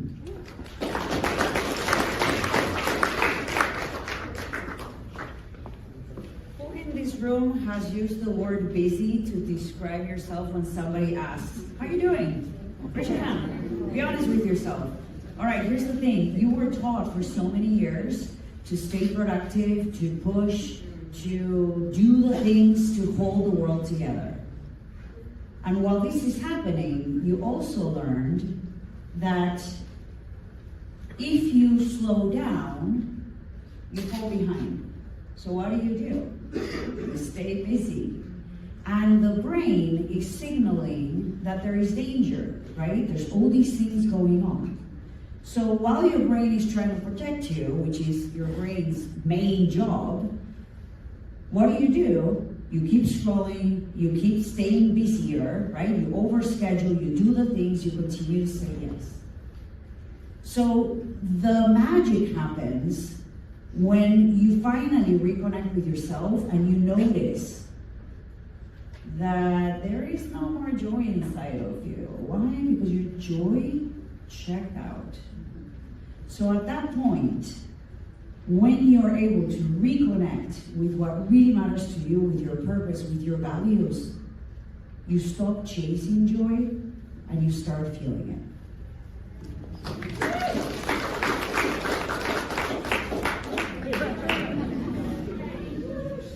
I turned 80 years old. And for the last 5 years, let me take the mic. And for the last 5 years, I've been taking care of my older sisters, one of whom died gracefully at 90, the other my best friend, brilliant powerhouse, struggling with dementia. And when you watch somebody that you love decline in this way, and you're older, you have to look at what is the rest of your life going to look like. Am I willing to fade into invisibility? Or do I want to live full out? I choose life. So, how do I greet every day with joy, despite whatever the circumstances are, to live from a place of joy and gratitude? And joy is inherent. Joy is not something you earn someday. Joy is inside. And it's a choice to embrace it. It's a choice to practice it. And from this place, energy flows, clarity flows, your business grows, and that's what I help women do. We need you in this world. Thank you.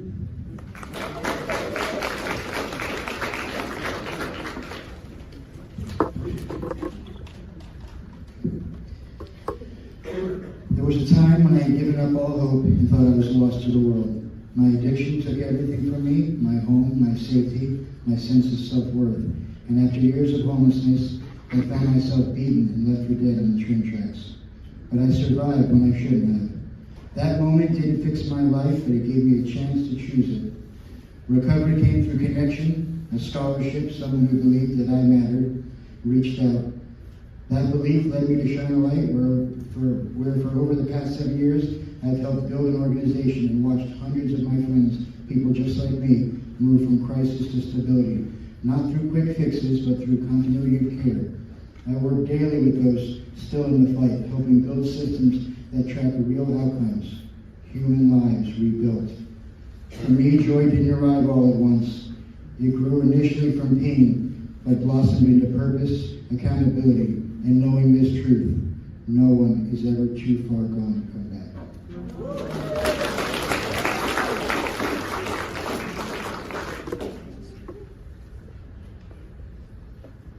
There is only one happiness in life, to love and to be loved. My brother passed away from AIDS. He died 4 months before a groundbreaking drug could have saved his life. And in his final moments, he got a second wind. And all of a sudden I noticed there was this long line of people out his door, just went down the hall almost to the entrance. Doctors, friends, nurses, musicians, janitors, all there to say their heartfelt goodbyes. And unbeknownst to me, in his last moments, he was writing letters, making phone calls to everybody who couldn't come to see him, to tell them how grateful he was for them being in their lives, and also to ask for forgiveness. In the final moments, my brother found grace in facing death and cared deeply for the living, inspiring me and countless others with his humanity, compassion, purpose, and love.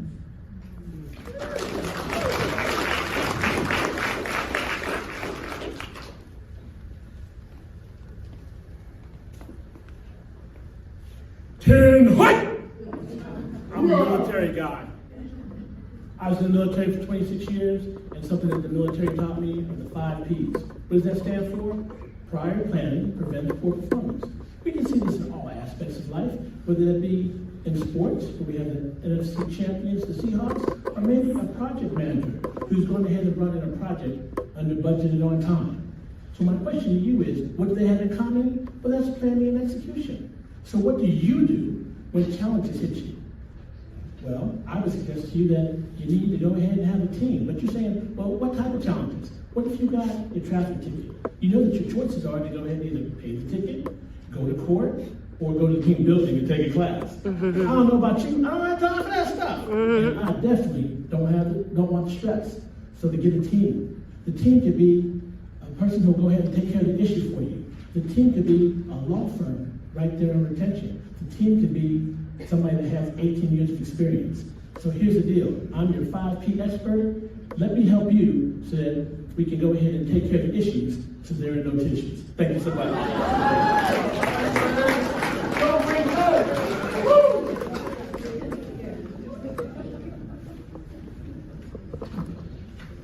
My name is King Jermaine Jones. I'm the owner of Dr. Fishfly and the co-visionary of the Millionaire Wealth Mindset Conference. I was thought of and honored to read the words of Aluja Brown, better known as Coach Noor. I believe in one simple idea: just do something. Not perfectly, not someday, just start. As a personal trainer, I've seen people of every age walk into my gym convinced it's too late to get in shape, too hard and too uncomfortable. But it's never really about age. It's about letting go of excuses and moving anyway. I've watched someone celebrate their first push-up like they won the championship. I've had a client who hated to run even a fourth of a mile and tell me one day that they ran 6 miles and loved it. Seeing people do what they thought they couldn't is the most rewarding part of what I do. Movement doesn't just change bodies, it changes confidence and perspective. I believe those who have struggled yet continue to show up are real human beings. The goal isn't perfection. The goal is to start, to take the first step. Thank you.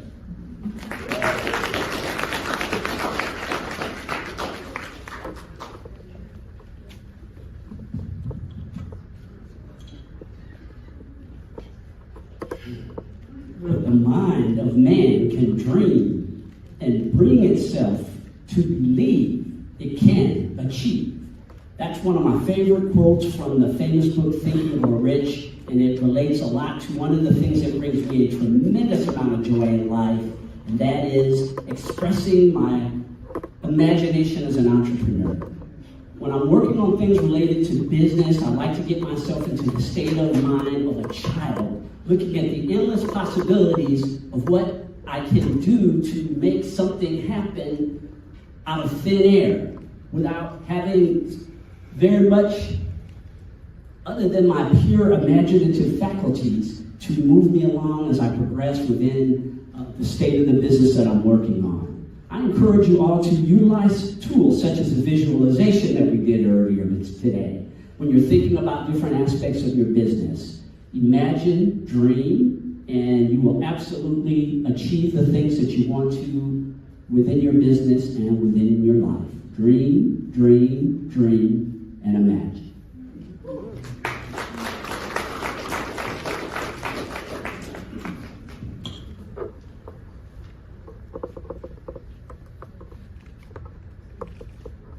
I walked across hot, burning coals 40 times. I walked across hot burning coals 40 times. The leader of the weekend seminar walked me across and said, now you have to walk 40 people across. And I didn't burn my feet. I ran fast, I walked fast, and I didn't burn my feet. My brain was saying, you can't. My brain was saying, you can't finish grad school. My brain was saying, you can't be a therapist. My brain was saying, you can't be a speaker. And friends and family are awesome.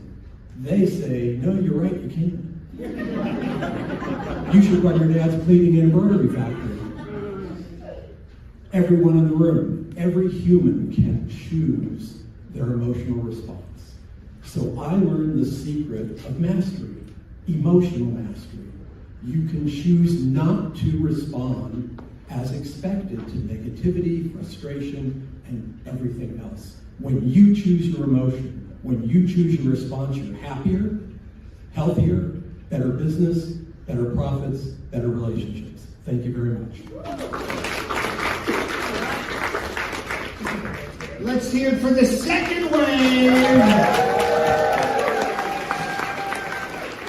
So many great topics. We're going to stay on track because we have a special guest right now. Bo Sharp is a designer and curator who brings intention and warmth from governor's mansions to Muhammad Ali's home and beauty into environments where people gather to heal.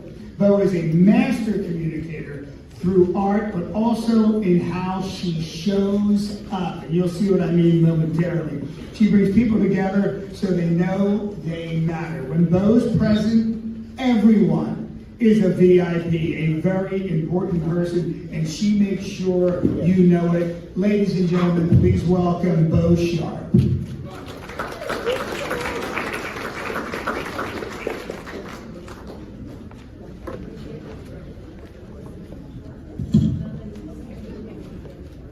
Good afternoon, my name is Chick. I'm a former Marine. I am lucky enough to have my future wife, who is available this afternoon, to come and speak with you. She has done she's worked with Russell Crowe, Al Pacino, Steve Wynn, among many other celebrities. And I want her to tell you what her joy is like. Good afternoon, ladies and gentlemen. If y'all would please all stand up for just a minute, please. I want you to touch the next person beside you. And I want you to close your eyes. And I want you to think to myself, this is about me. This is about you. You, not me, not Chick, not Victoria, not Maurice, not Cheryl. This is about you and your life and your relationship with the Lord. I'm sorry. I hope everybody in here are Christians because that's what I'm here for. God is my CEO. He leads me every day, every step. I have miracles every day, Bill Lundy. I have people around my life every day. Victoria is like my daughter. I love her. I just want right now that everybody in this room is very important. And this lady right here is joyous.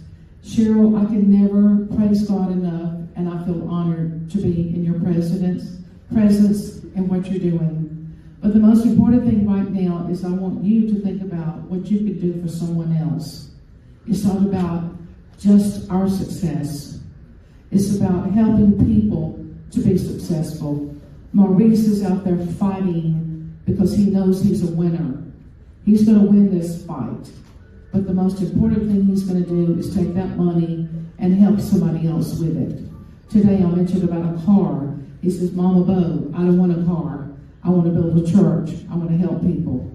That's what this room is about right now. It's about nothing but helping somebody else. That's what I'm here for. I don't know why Cheryl asked me to be here, but I praise God that you did. And I praise the Lord that I'm looking at Jeanette. I'm looking at the people that I love in this room, Dina, everybody in here. Y'all are important in my life, but I want you to also think about what you can do for someone else in your life. Help someone else and it will make you happy. But the most important thing, please, dear God, is to praise God for your health, because right now we are in health and wellness, and I just want everybody to say amen. Amen. Raise your hands right now if you'd like to save someone's life or change their lives. This is what we do on a daily basis. We have a all-natural, nutraceutical, plant-based product that is reversing diabetes too, and is addressing obesity, two of the biggest things in America right now, around the world. And if you want to know more about it, please come see us afterwards. Thank you. We're going to keep it moving right now. Our next guest brings science and humanity together. Dr. Hassan Garastogi, known as Dr. G, is the founder and clinical director of the Nowruz Clinical Foundation, a distinguished professor and former mental health board member for Orange County. Dr. G completed his postdoctoral fellowship focusing on therapy, impasses, and resolutions. He's here to share insights from a pilot study incorporating joy intelligence into therapeutic practice. Dr. G reminds us that healing is not fragmented. When we address the whole human, clarity and lasting change become possible. Ladies and gentlemen, Dr. G.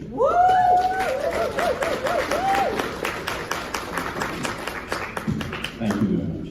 Before you start the clock, give me 15 seconds. I thought I had the best looking hat in the room until that dude showed up with the cowboy hat.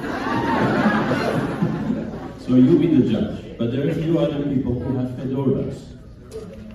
So let's get started. It's such an immersive experience. It's beautiful, connecting with everybody with emotions. I'm a clinical psychologist. I live and breathe emotions. I help people with emotions. And this is amazing. It is such a joy to be at Joyley. I'm going to patent that if you do. About 3.5 years ago, I got to know Sheryl. And at that time, I remember she had the concepts down and this chair. It was in Nashville, Tennessee, at an event. And we connected, and look at her and Bailey. What a fantastic program they have created over these 3.5 years. But it doesn't stop here. We are going to take it much, much further. Joyley's team and Nowruz Clinic Foundation in Orange County, California, we have partnered up to actually bring this methodology into the clinical settings and provide that in therapy sessions with hundreds, if not thousands of people. In fact, we're licensed to practice with telehealth across the state. Having said that, let me tell you a little bit about why even I chose to get into this partnership. Nowruz Clinic Foundation, over the past 17 years, I personally have provided more than 30,000 sessions, believe it or not, to more than 5,000 people. And I have trained more than 110 therapists and psychologists who themselves at the clinic have provided more than 24,000 sessions of therapy and psychological testing and group therapy to more than 4,700 people. Across all those sessions, supervision, training, I've noticed one thing. The most difficult part of therapy is emotional regulation. And it is still in its infancy. We still have not figured out how to help people to truly manage emotions. Despite the fact that we have many modalities for decades. There is emotion-focused therapy, there is rational emotive behavioral therapy, dialectical behavioral therapy, there is meditation, there is grounding, there is EMDR, and also process experiential therapy. So how come? How come we have all these methodologies and still struggling with emotional regulation? I have a little secret to share with you, a well-kept secret, the research and you may want to write it down and look it up, by a neuroscientist called Lisa Feldman Barrett. Lisa Feldman Barrett, you can look her up on YouTube. And she has introduced a completely new perspective based on thousands of implementations in neuropsychology and literally measuring the functional activities of the brain through what we call fMRIs. Through that research, she has discovered that emotions, contrary to popular belief, are not reactions. We think they are reactions, but they're actually not reactions. They're much more than that. This is like a gem. This is an unbelievable treasure that we need to discover. She says that they're a best guess. What does she mean by that? It's an appraisal system for us. In the midst of informational overflow, when we are just overwhelmed by information because all our sensory experiences that give us a lot of information, they cannot be processed accordingly because our brain cognitively only processes about 100 bytes per second, but we perceive hundreds of millions bytes of information per second. It is then that actually emotions come here to appraise the situation, to tell us what's going on, what is happening, what do we need to do when we are overwhelmed. It's like a roadmap with a lot of different signs, but we have not figured out those signs because nobody has really taught us. What are the stop signs? Where is the corner? What are the road signs?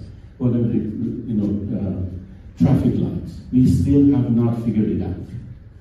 And despite all those modalities that I have shared with you, we're still in the infancy of that journey of developing a much more complex, methodical, systematic way of understanding our emotions, becoming much more aware and immersed with those emotions, and being able to master them. And that's why, when we connected, I truly knew that this system is a beginning, innovative system that can provide that type of a roadmap. That's why we partnered up. We are very excited about implementing that at Norris Clinic. And I think that we can really make a huge impact in the field. Thank you so much.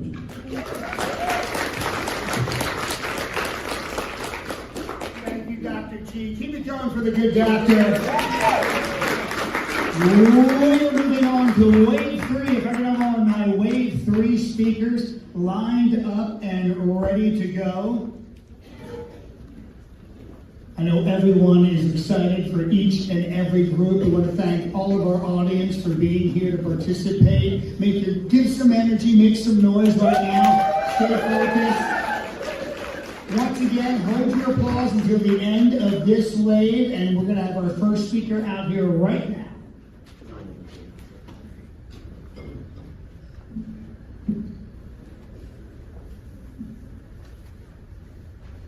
I used to say I like being the architect of other people's happiness, which sounded great, until I realized happiness lasts just about as long as the mood you're in is sitting in LA traffic.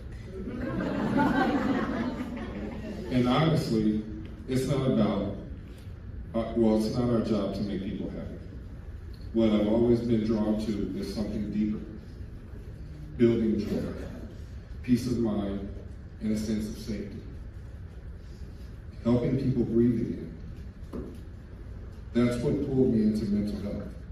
I work inside systems most people avoid. Systems that are broken, stigmatized, and usually underfunded. I don't just look for answers. I look for problems no one wants to name yet. What stays with me most are the kids. Children sitting in waiting rooms, absorbing stress they don't understand, having their mental health shaped long before their interviews. As a man of faith and a former professional athlete, I bring discipline, and purpose into this work every day. Building strategies, securing resources, and creating pathways that make care feel human again. I care deeply about leaving things better than the way I found them.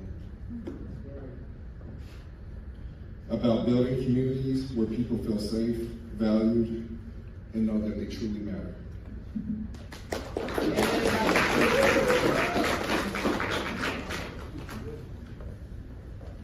It's an honor to be here today. As a first-generation American, I grew up watching my parents, my Greek immigrant parents, run a 24-hour diner. Not just a business, but a gathering place. They supported nonprofits, they helped the neighbors, they brought joy to everyone that walked through our doors. They taught me that leadership starts with one question: how can I help? Today, as a publisher of a Summerlin neighborhood outreach, I carry this spirit forward, connecting neighbors, supporting local nonprofits, and building a village so there is no one that feels alone. I measure my success by the growth of others. Just like my parents did around the diner counter, I believe we build community one act of kindness at a time. So I'm going to ask you, do you want to be my neighbor? Our doors are open to anyone ready to grow and support this village together. Thank you.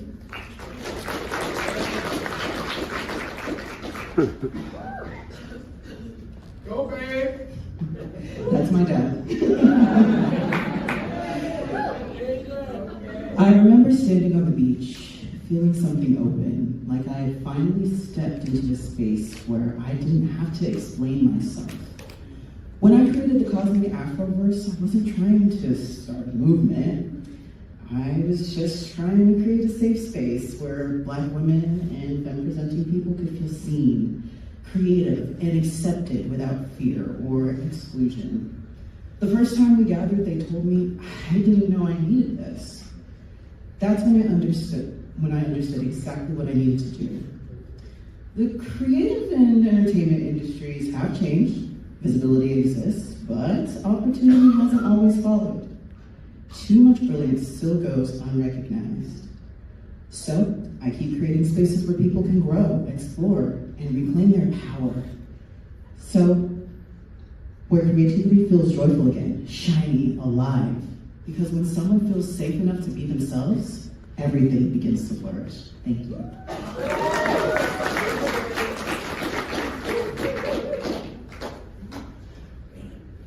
She believed she could, and she did.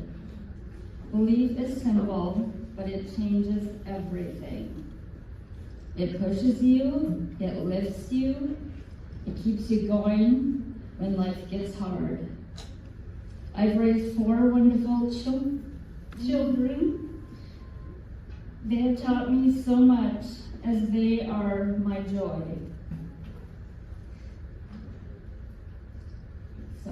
I've faced challenges, many challenges in my life. I've doubted myself. I've caved in before. But every time I believed and I moved forward. It's all about mind over matter. So believe, act, achieve. She believed she could, so she did.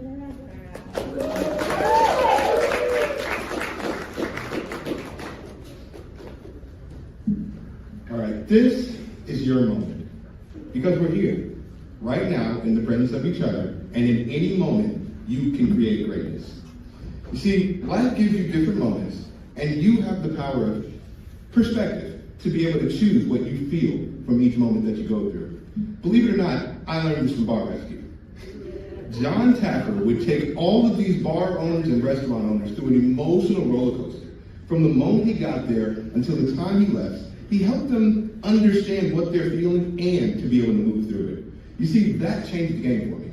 It helped me to be able to not only attack every moment, but to appreciate it. To know that no matter what the emotions are that I'm going through, it's something that's going to be beneficial for me moving forward. So I want to remind you, in this moment, remember, it's okay. It's all a part of your journey, and it's just another moment. And you can make it great.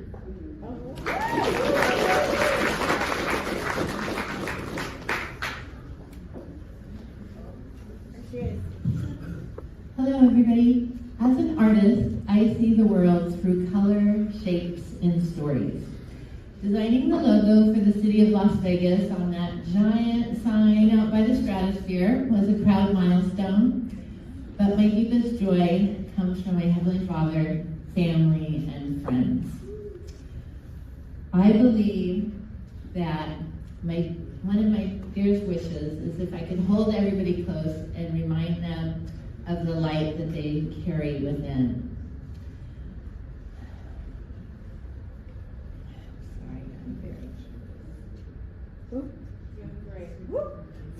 With so much despair in the world, it's easy to forget our divine potential and let darkness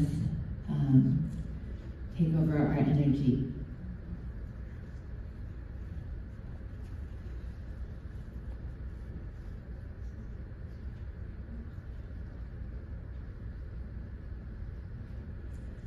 I believe our light comes from within, it's God-given, it's available to everybody, and it is always with us. When we meet people eye to eye, we remind them of who they are, and with unconditional love, they can remember that. So let your light shine and share it with everyone around you.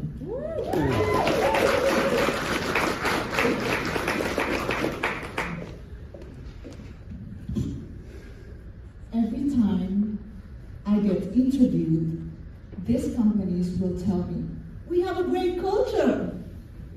And every time I interview applicants, they tell me, I want to work in a company with great culture. However, a lot of companies never truly define what their culture truly means. The result? Misalignment. People quit not just for pay and workload. People quit because of the misalignment. Misalignment in their culture expectations. Your company's culture is like the central nervous system of your organization. It runs even when you're not looking. So therefore, I recommend to define it, own it, and explain it. The greatest joy you could ever share with your employees is a well-defined culture.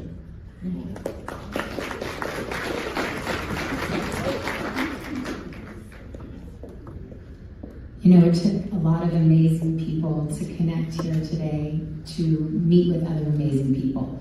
It took me 10 connections, Sheryl, to meet you. I was thinking that when I was sitting in the seat. 10 amazing, amazing connections to get to you. And most of us think that we're one person away from our destiny. We think that it's going to be that right introduction, that right connection. Maybe it's that perfect door that's going to open for you to get you to your destiny. Because amazing people, they always come together somehow. But here's the truth that I've learned. The one person that you're waiting for is yourself. And when you reconnect with yourself, somehow you bring yourself back to your heart center.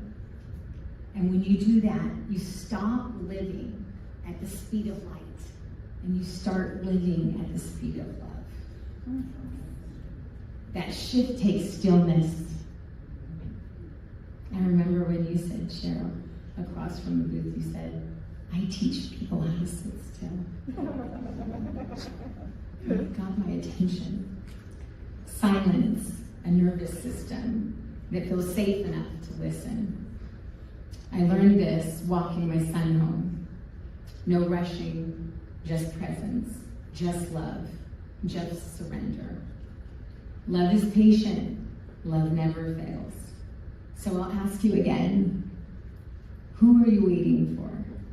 Because in the end, we're not rushing. We're not racing. We're all just walking each other home.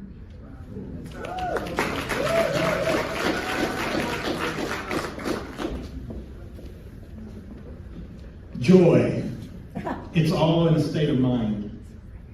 My football coach, Gene Sartini, once shared a poem with me long before I understood passion, business, or joy. I didn't realize it then, but those words stayed with me. They taught me how to move through fear and keep going when quitting was a lot easier. I carried that mindset in kitchens, into becoming a chef, into serving some of the most well-known people in the world. Resilience wasn't a choice. It was survival. The message was simple. If you think you are beaten, you are.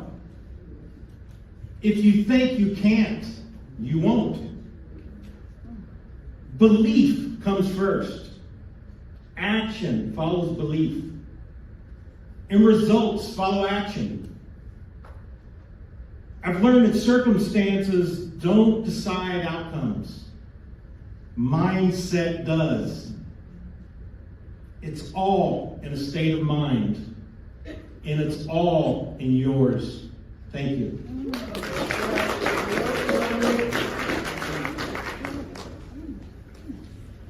For the first 20 years of my career, I worked in the computer science, solving the problem, meeting deadlines, and living a highly stressful life. Eventually, I almost had a heart attack because of that stress. I listened to my body, and it forced me to change. So I picked up a pencil not because I want to be an artist. It's just because it can let me breathe again. Sketching was simply a way to slow me down and regain my balance.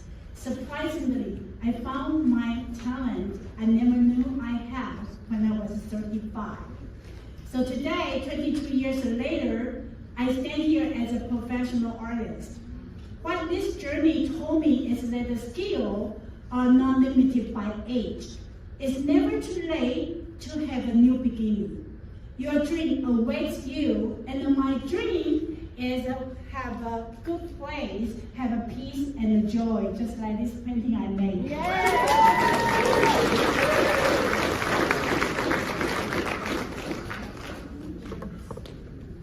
Oh, this is absolutely amazing. All these people have listening to all these stories, and all I do is talk.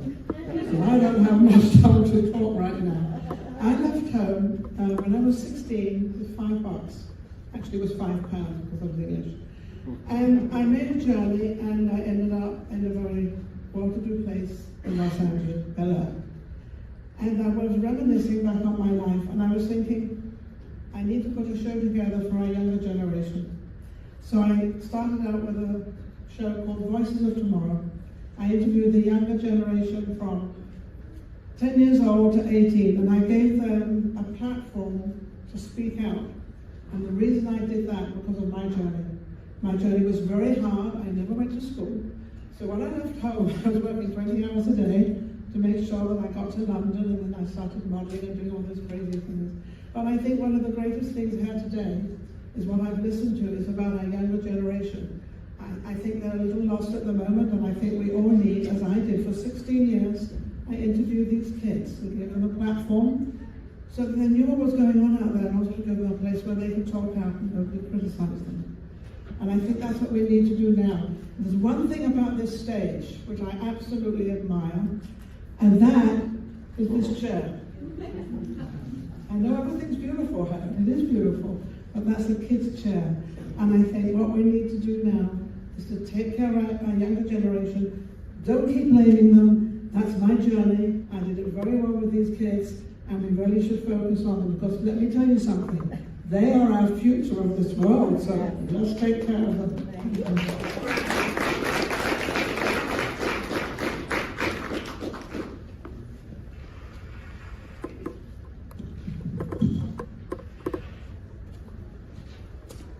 Do you ever feel like you're drowning in information, yet starving for clarity? You're not alone, and it's getting worse. This is what I believe. You're all capable of far more joy than you're currently experiencing right now. Technology is not the problem. It's that we're using it backwards. We use AI to go faster when we should be using it to think clearer. Now, I've lived both sides of this. And when I stopped using AI as a speed tool, and I started using it as a mirror, everything changed. More clarity, better choices, deeper growth.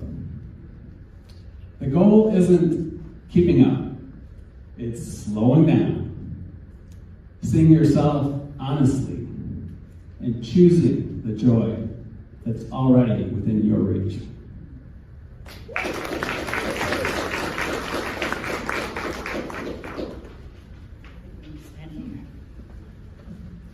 In order for me to first start out and ground myself and prepare you, I want to share something with you.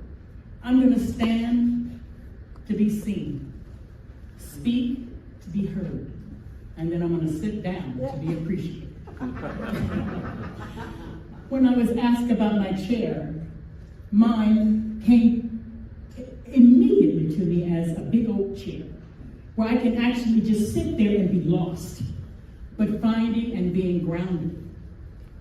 One of the things that I realize is that, as everyone has said, we're so busy searching out joy, trying to find the peace, to where what he just said is it's already inside of you. In order to find our peace, my peace, I'm going to do this for you, and I'd like you to kind of go along with me. Place your 2 fingers between your eyes and do a circular motion. That circular motion, then down your nose to your throat. And just inhale. Letting you know that it's not a destination to have joy and peace. You gotta practice it. It's gotta be something that comes naturally, supposedly, but it doesn't because of everything that we deal with every single day. Thank you, Sheryl. Thank you. I want to say this to you. I had all these words written down. I'm sending them down. Because after listening and after revisiting who I am, grounding myself in the main thing is joy, finding it, searching it out. Every morning, even getting up and looking out a window and seeing a bird. And that bird brings me grounded. Not only does it ground me, it shows me. God said, search out joy. If you don't look for it, you're not going to find it. When she sat me in this chair, I found one thing. That baby chair is where I should have been sitting instead of the big chair because I wasn't ready. But I say to you, search out joy, allow it to engulf you, and then put down the phones, put down the glasses, and then do this. Walk away. When you walk away, you realize you are the joy. Thank you. Thank you so much. Please, big round of applause for all our speakers in Wave 3. We're going to keep it going with Wave 4 right now. If you are in Wave 4, the final wave, please make your way down to the stage area, the staging area. We're moving right along. I see some people that I know. Beautiful. Trenton, how are you, buddy? All right. Are you impressed by a round of applause? Are you pissed? Very pissed? Okay. Is anyone feeling joy right now with everything you're hearing? absolutely beautiful. Is anyone feeling empowered by what they've heard? That's what I like to hear. We're going to get our first speaker out here right now. This is the fourth and final wave. Once again, hold your applause until the very end. You've been an absolutely magnificent audience. Keep it up. Here we go.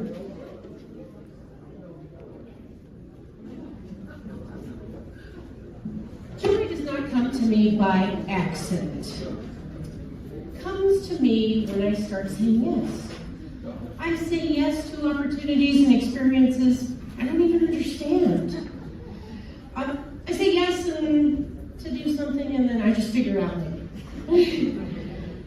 I sat in the moment of joy and I realized that it comes to me in unexpected places on the water. Boats, wave runners, whitewater rafting, even just floating. Peace and joy. Comes to me in moments where I trust myself enough to do something that's maybe a little scary. Joy shows up when we feel safe enough to be present and to accept our own greatness. Working behind the scenes in our podcast division, I've realized growth isn't about having everything figured out. It's about learning as you go. It's about stepping forward. Joy intelligence lives in that moment where awareness means action. So when we stop shrinking in fear and we start trusting what lights us up, life expands. When we accept our greatness, great things happen. So joy doesn't come to you. You don't wait for it. You choose it. One yes at a time.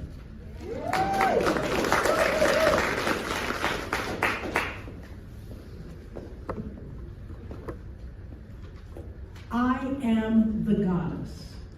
I am 73 years young and living my best life. Yes, and you could say, wow. After losing my husband, I found out that we all deal with grief differently. And however you deal with your grief, that's the best way for you. And don't let anyone tell you that it's not, because some of them will. They will try. I live life on my own terms, and I have learned to be my own caregiver. And I'm doing a damn good job of it. I can tell you that. My chair of joy is wherever I sit down with someone to help inspire them. And I hope that I can inspire you to live your best life. Through volunteering, through my community, I am truly joyful. I have rediscovered intimacy and with confidence and no expectations. And yes, I smile a hell of a lot now because I am joyful. Yeah, you agree with me. Happiness goes and joy, but joy is always there. And it meets you. And embrace it. Thank you. And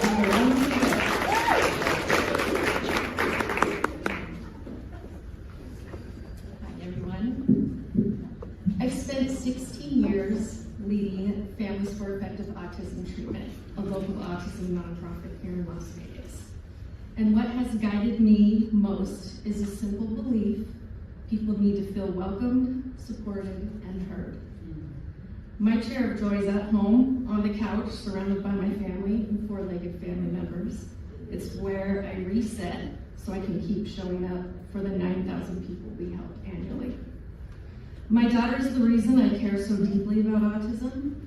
When she was diagnosed, there were no services, no roadmap, no support. Just families trying to figure it out alone. I wasn't afraid of autism. I was afraid of people not taking the time to understand it and learn about it. I started by volunteering, mentoring families, and listening. Eventually feet grew, and I grew with it.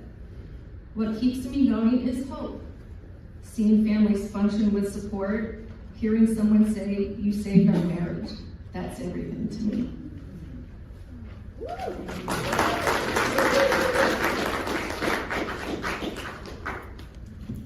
This right here is joy.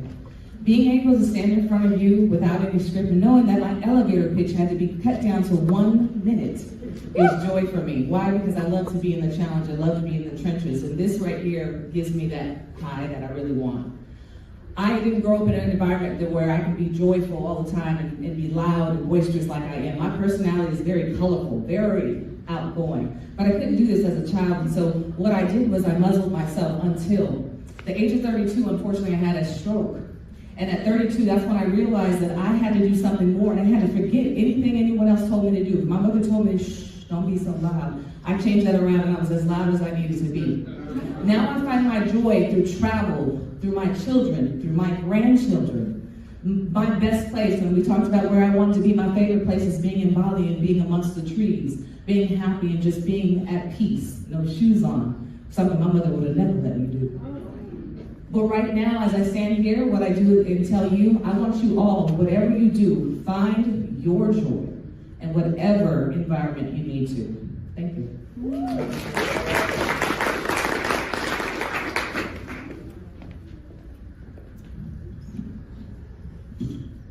Hello.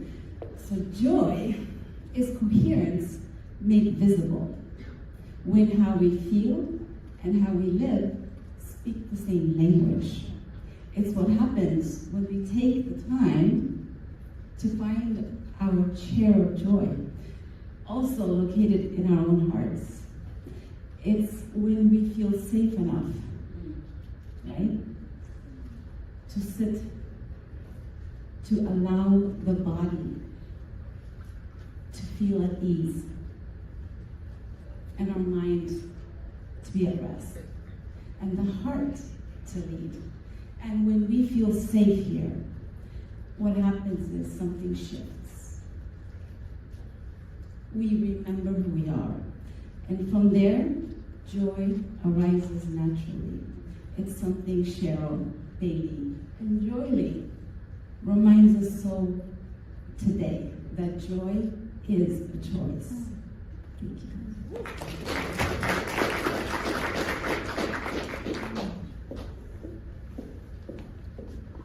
When we show up, something changes. I've learned how much our faces speak before we ever even say a word. It's so easy to appear closed off without realizing. This is why it is important to consciously practice smiling and work at it, make it a daily habit. In retirement, I have created the networking group Queen. This is where entrepreneurs can celebrate themselves and each other without pressure. Success is all about connection, joy, and sharing your dream. So stay connected because you care. Know that joy doesn't require perfection. Don't be afraid to share your dream. It could change the world. So no matter how it may look, just show up and smile until something changes.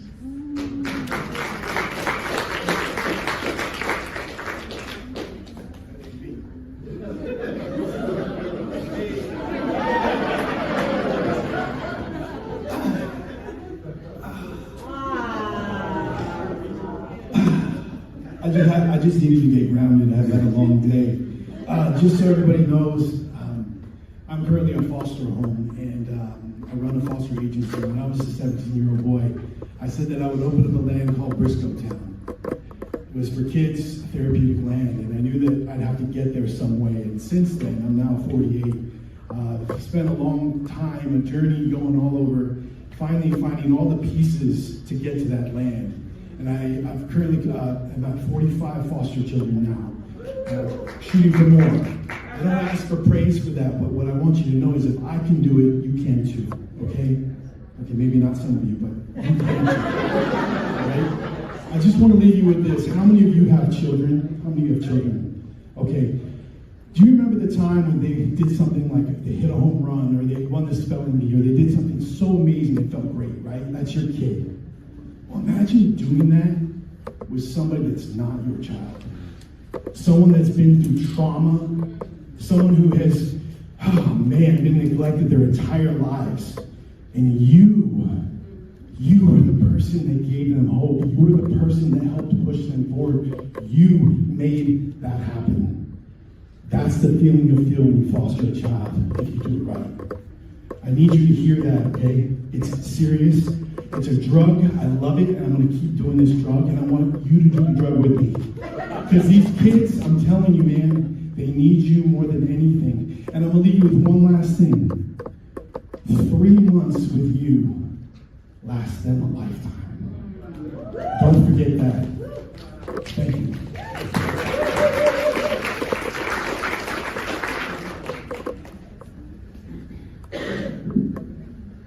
People don't wake up hoping to need help. They wake up hoping that nothing goes wrong. But life hits hard. Accidents, stress, confusion, moments where everything feels heavy and you don't know who to call. That's where the problem solver comes from. I've spent my life seeing what happens when people feel alone. And I decided I never wanted to be the person who walks away.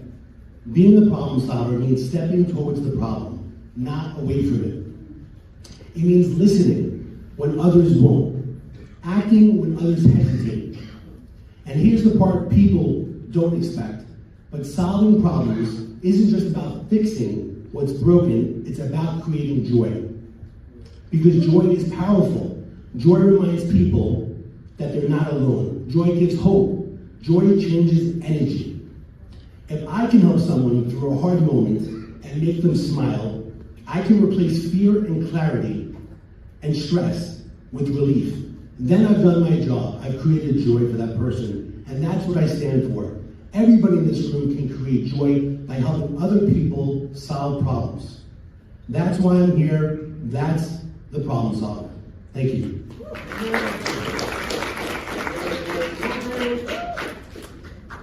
Well, hello everyone. First thing, I learned to play the violin in Hawaii. I was a military brat. And through that experience, and keep this in mind, going through the different grades, I had a real positive experience being on stage playing and everyone clapping and hollering rock. Well, as that was the most positive experience I had in my youth, keep that in mind, going through middle school, I didn't play because I quit my instrument. Sorry I did, but I did. I had lots of friends, and that was more important to me at the time. Then middle school, tried again, not too successful. High school, I tried again. And thus, I ended up sticking with it, knowing that I had lost a lot and a great deal.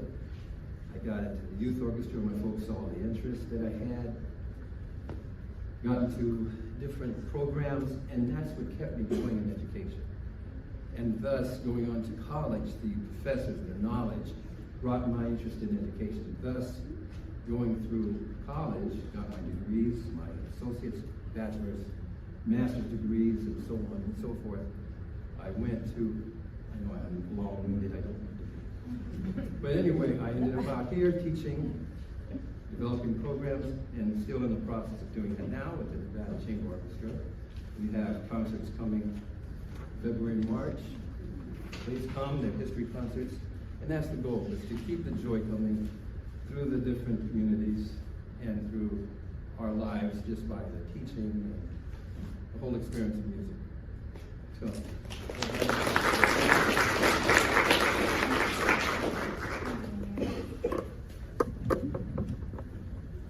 Early in 2020, I became very sick, very ill, and I don't know why.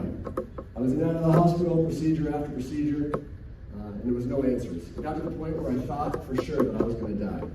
And then I woke up New Year's Day, 2021, and I got better. I don't know what happened, but I felt great. I went back to work, started doing my job again, all was back to normal. Except I couldn't quite shake the thought that if I had died, my company would have replaced me, and I would have done nothing really great with my life. And so after a moment of clarity and a little bit of courage, I sold my houses, I quit my job, and I started a business, helping people become financially self-reliant. You see, I believe that being financially self-reliant is one of the most beautiful things in the world, and it has become my life's work and one of the greatest joys of my life to help others achieve financial stability and self-reliance. It took a near-death experience, or so I thought, for me to finally chase my dream. Yet so many of us go our whole lives not chasing our dream and what's important to us. So I'll leave you with a quote from the great John Green, who wrote The Fault in Our Stars.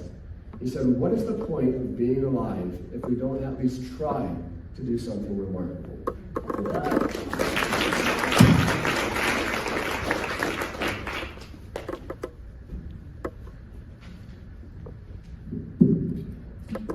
I reflect on the ebbs and flows of this thing called life and the constant changes in balancing a career in financial services. A life that has provided me with the teachings at an early age with the guidance of loving parents, both lesser souls, who instilled the importance of giving back and volunteering. A career that has provided me with a financial platform and the wherewithal to engage in community give-back activities, supporting nonprofit organizations that are in alignment with my core values. Specifically, those organizations that provide healthcare resources to the underserved community. Over time, as a corporate numbers guy, I learned something critically important. While I've enjoyed my work extremely, more importantly, prioritizing people matters more than just the numbers. It is my joy and it is certainly an emotional high. As I march on this path of post-retirement, now 4 months young, please meet me at the intersection of joy and community give back. It sure is one heck of a joy.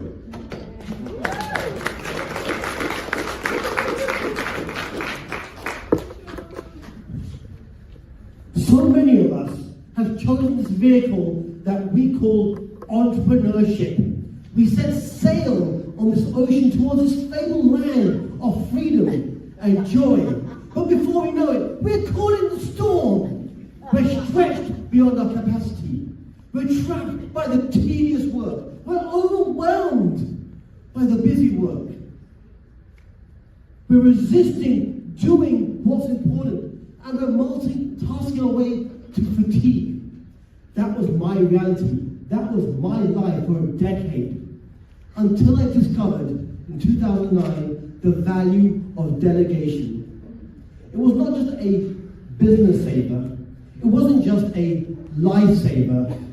It was a joy saver. See, delegation is not just about doing less in your life. It's about making space in your life to do what brings you joy. So remember, don't be trapped in the storm. Delegate for more joy.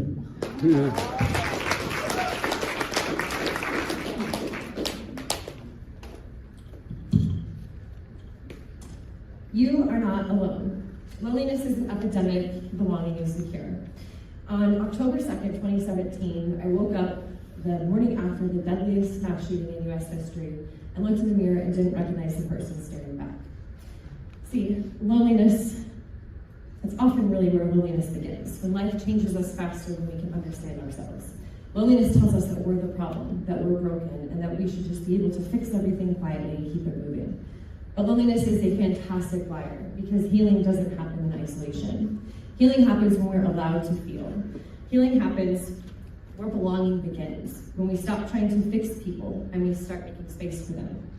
When we listen with empathy and let people speak their truth without judgment.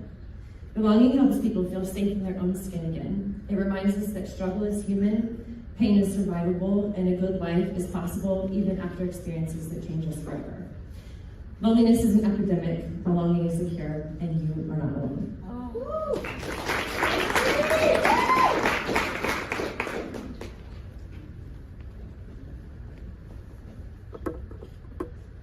Do you ever wish you could hit the snooze button on life?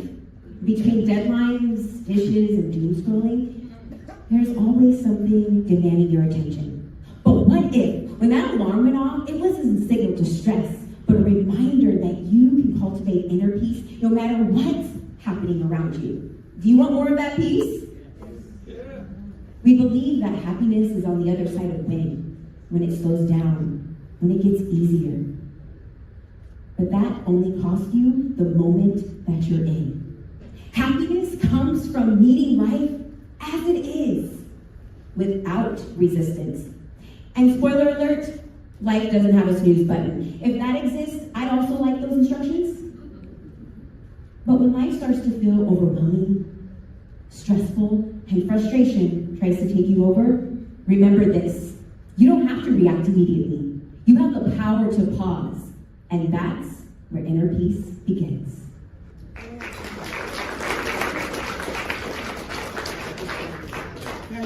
Thank you so much. Now you can applaud for all. That wave, the third wave, the second wave, the first wave. And I have some amazing news. I just found out we have 60 more speakers. We have a very beautiful way to end today. To bring us home, one of our own JQ voices, Anna DeVere, an award-winning storyteller, singer, songwriter, a skill she loves and has loved her whole life. She is going to be coming to the stage right now. Please give her a warm round of applause. I'm going to do one thing, because I do get to speak, and I get to go twice, but I promise I won't give 60 seconds right now. But I do want you all to stand up, because it feels good, and I get to represent all 60 JQ voices who have all experienced this incredible love. I want you to take this love in that we brought. I want you to shake it out. This is just for me, so you won't be bored while I'm singing. Just tap it on your head. Honestly, I get to say thank you from all of us to remarkable women, Sheryl Lynn and Bailey Romatusky. We love you, right? Let's do this. I promise now I'm going to sing. Moving around, okay. Before I had Joy Intelligence, I had a piano. Before I knew what the Mistwood was, I loved to sit there in that space and write songs, even when I was a little child. And I'm continuing the theme some of you started about little children, because that's who we all are.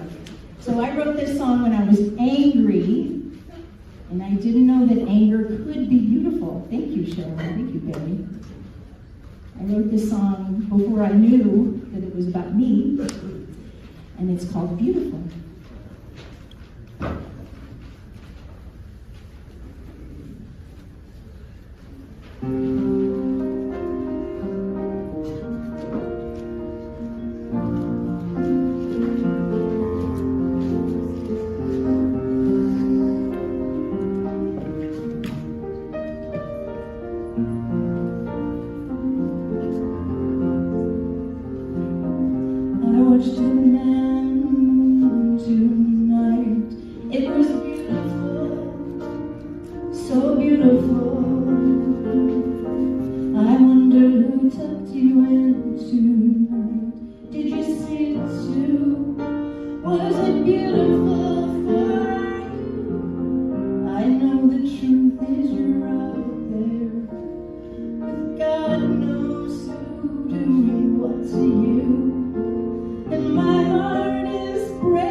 once again, Sheryl Lynn. Keep it going for her. Come on. And Barry and Dr. G. Who wants to sit in the chair of joy? Dr. Sean. Hey, baby, that's perfect for you. Well, how did we do?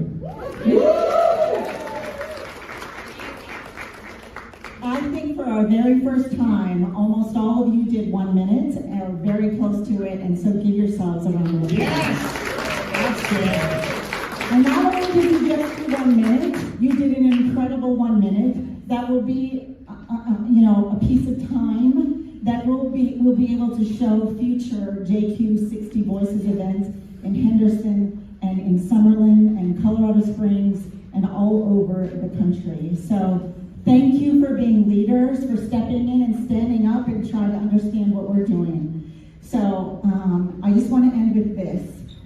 I have 3 things I'd like to ask of you. Number 1 is, Doctor, would you please invite them to our study? Absolutely. We're going to do a clinical research study in California. So whoever is in California, for sure is welcome to join us or spread the word about people whom you may know in California who can benefit from this. And Bailey, would you like to invite them to the deck of cards?